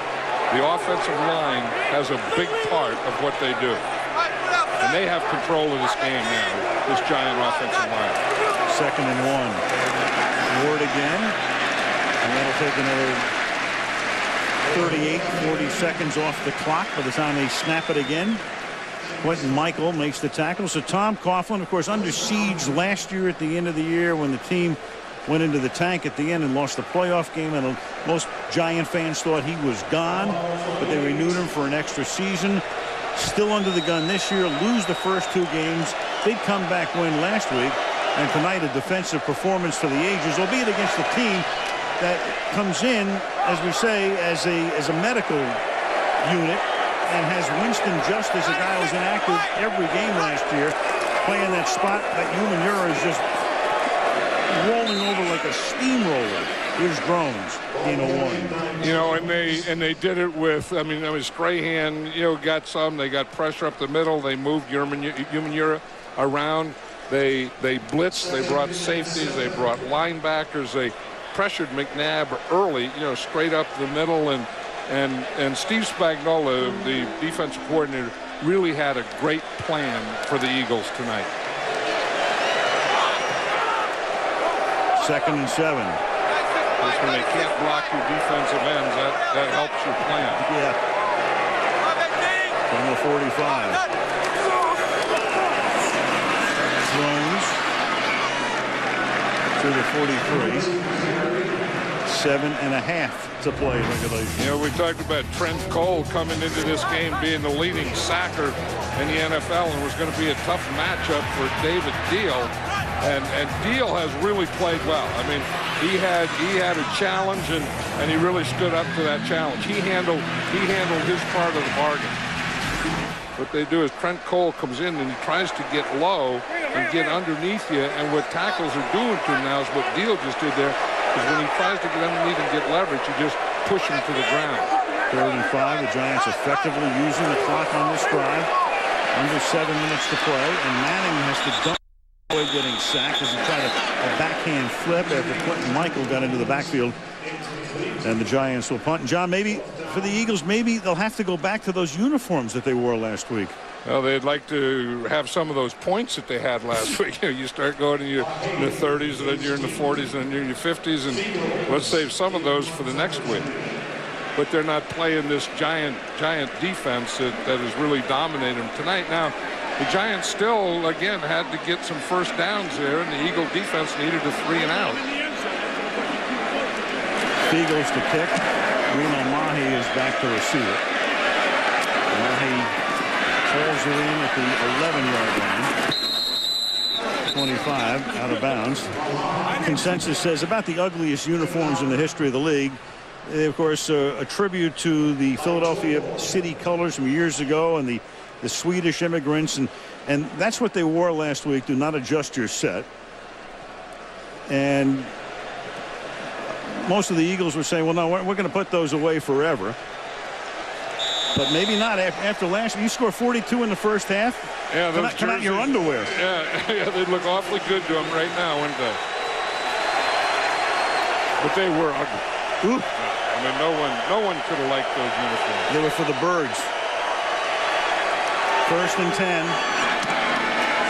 And this is Reggie Brown up to the 29-yard line. The Giants are on the verge with Strahan already going past Taylor, with Humidity setting a team mark for most in a game, and with the Giants already tying their team record tonight. One more sack would tie the National Football League record for sacks in a game.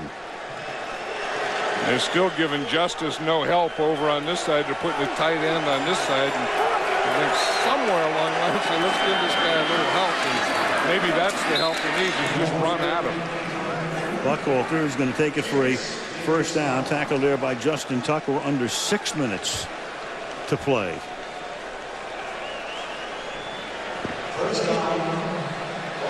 And again, the Eagles, have to be thinking in terms of 2 scores here. So you go into what you call a 4-minute offense. You have a 2-minute offense for 1 score.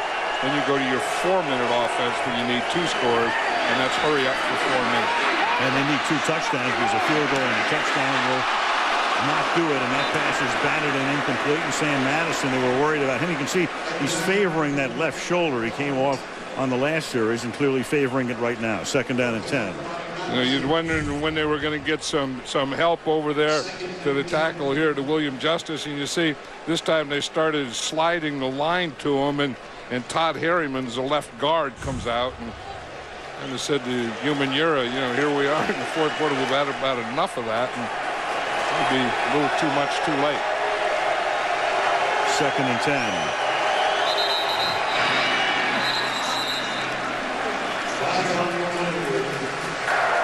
False start.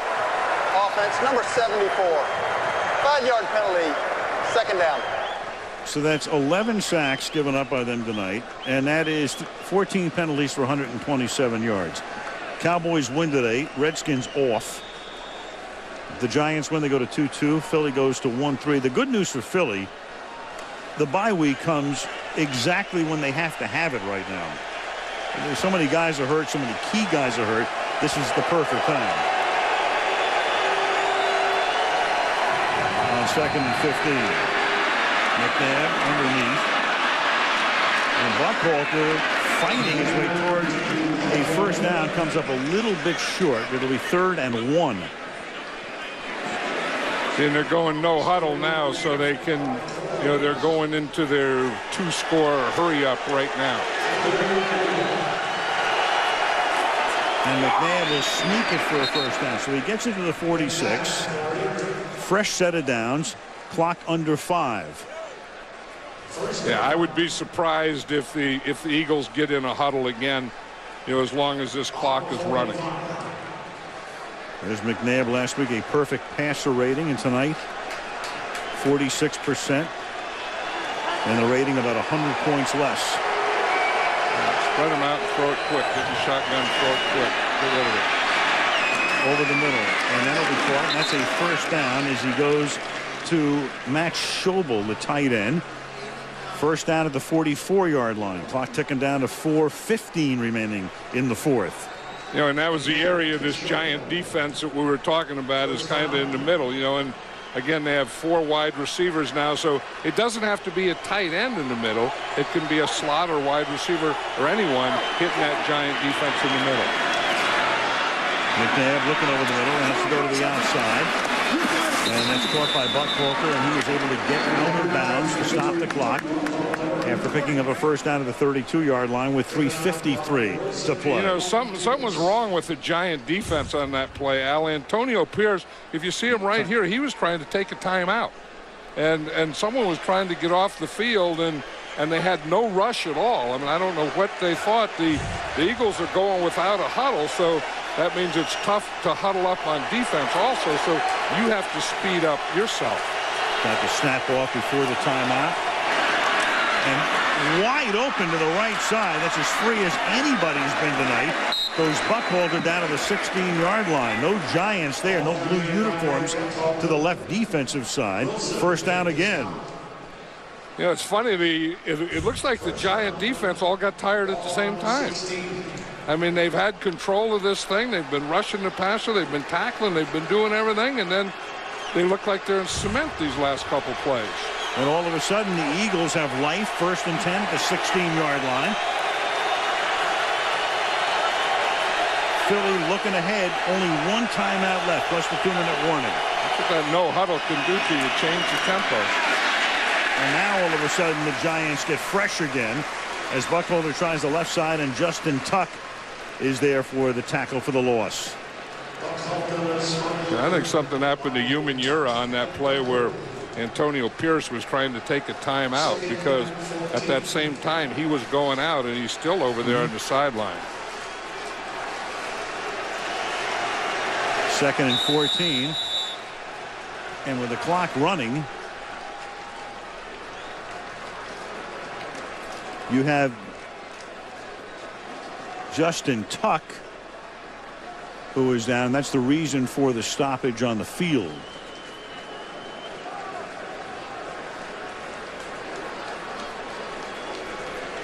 I think if I were the Eagles, I'd take a shot right here.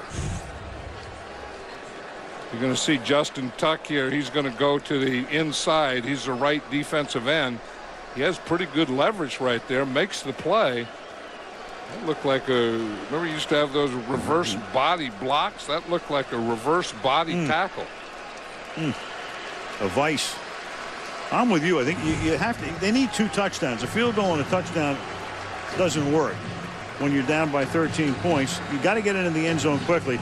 At least if you can, that gives you the choice. Do you want to onside kick it, or as they apply the drops on the sideline here to Kevin Dockery, or you could still kick off. You have 1 timeout and a 2-minute warning. 2 minutes, yeah. So you'd like to take your shot and get your touchdown before the 2-minute warning. Absolutely. And use that as a timeout.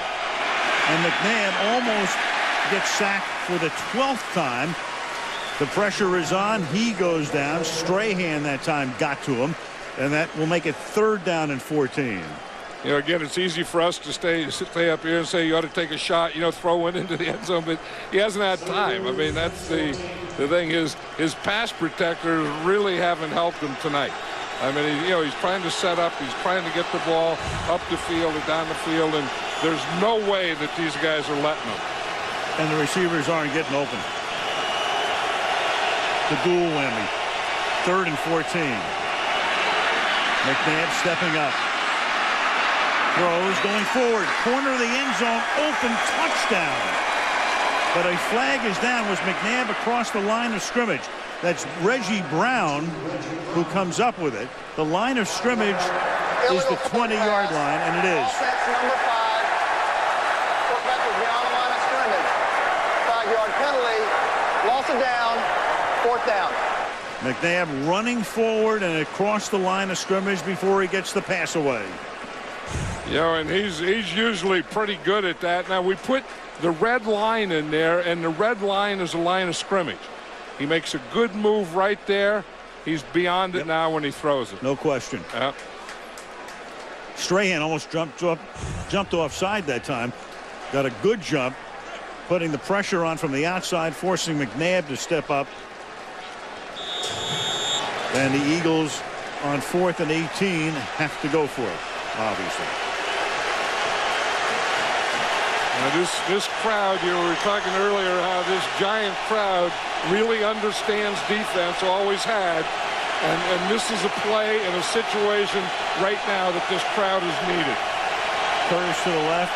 Avant and Brown are split to the right. And McNabb loses the ball. It doesn't matter who recovers at this point. That is Osi Umenyiora. He does it again. I mean, not giving Winston Justice any help out there was just asking for it. I mean, there's no way that he's going to block Osi Umenyiora tonight. I mean, he may get him next year or 3 years from now, but now he's not ready to block him. And you get in this situation, and Umenyiora just gets in that speed stance, that sprinter stance, and he just sprints right to Donovan McNabb. McNabb didn't have a chance. There is no justice tonight. Well, and there's no justice in that they didn't give Justice any help, which would have been a little more justice than Justice had. So the Giants defense, so vulnerable through the first 2 games. People wondering about would the scheme work, how long would it take for it to work. They just tied the NFL record for most sacks in a game, and Umenyiora is 1 shy of Derek Thomas's record for individual sacks in a game, which is 7 by the late former Kansas City great. And timeout is taken here by the Eagles, their final one. Well, you know what I like? I mean, besides Umenyiora and Strahan and doing the job that they did, is the plan that the Giants had. I mean, they started off and they were very aggressive early. I mean, they blitzed early. They didn't let Donovan McNabb get started. And, John, you know, sometimes you can overstate the importance of one guy in a team game. I don't think you can overstate the importance of Brian Westbrook and what he means to the Eagles. Not that they necessarily would have won the game, but they certainly would have looked a heck of a lot better than they did tonight. Yeah, I mean, a couple things. I mean, he's so important to McNabb, and he's the guy that maybe, you know, he could have gotten the ball to him quicker, maybe, you know, a screen pass here or there. But I don't really think, I mean, the way the Giants played tonight, Westbrook wouldn't have won the game for the Eagles in my mind. Second down at 3 from the 38-yard line. This is Drones up to the 41. The Eagles think that the ball has come loose as now you've got a fight. You got Spikes going at it, and you got the Giants, of course, who have all but won this. Kind of mocking them is that Seibert right there, number 69, with that mock applause. 2-minute warning. The Giants 2 minutes away from going to 2-2.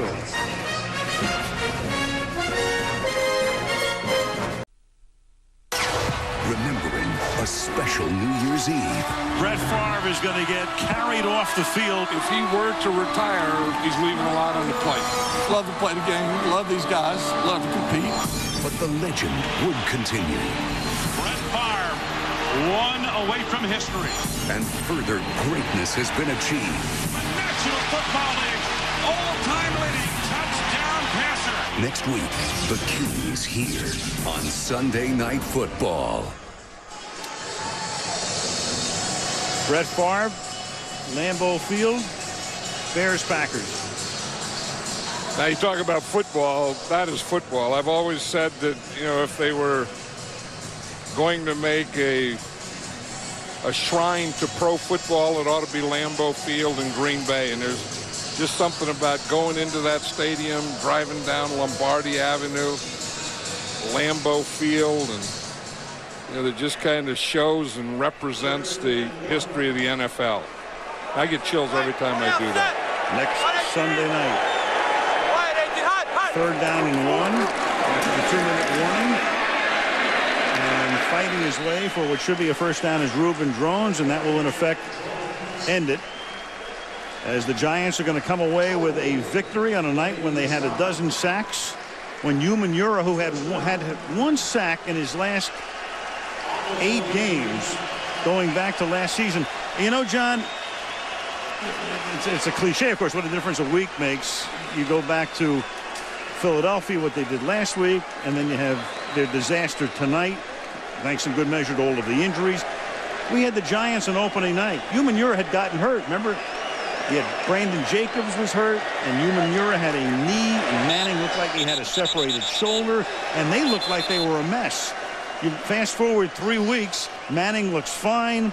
Jacobs probably comes back next week. Ward looks good out of the backfield, and Umanura is halfway to Canton after tonight. You know, and we always learn that every year. I mean, in the NFL stands for never figure league. You know, the minute you think you have it figured out who's good or who's bad, you're wrong. And a lot of this has to do with coaching. You know, that when things go bad, like you said, I mean, it looked terrible against Dallas. Things could fall apart, and good coaches hold things together. I mean, when things are going well and you're winning, everyone loves everyone. Anyone can coach them. But it's when things are going bad, you know, and you hold the ship together. Well, Umanura, he's not literally going to Canton, but he's going to put his name up alongside some pretty good players. Derek Thomas leading that list, and you saw Fred Dean was there as well with 6 sacks in the game, a half dozen sacks for him tonight. He's the man of the hour in the Meadowlands. Andrea getting ready to talk to him, so you know who will be part of our post-game show. I think you can figure out who's likely to be on the horse trailer. And then you have the other side of the coin where the guy who was the victim, they want to talk to him too. He doesn't want to talk much in response. We'll have the post-game show next. 16-3 Giants.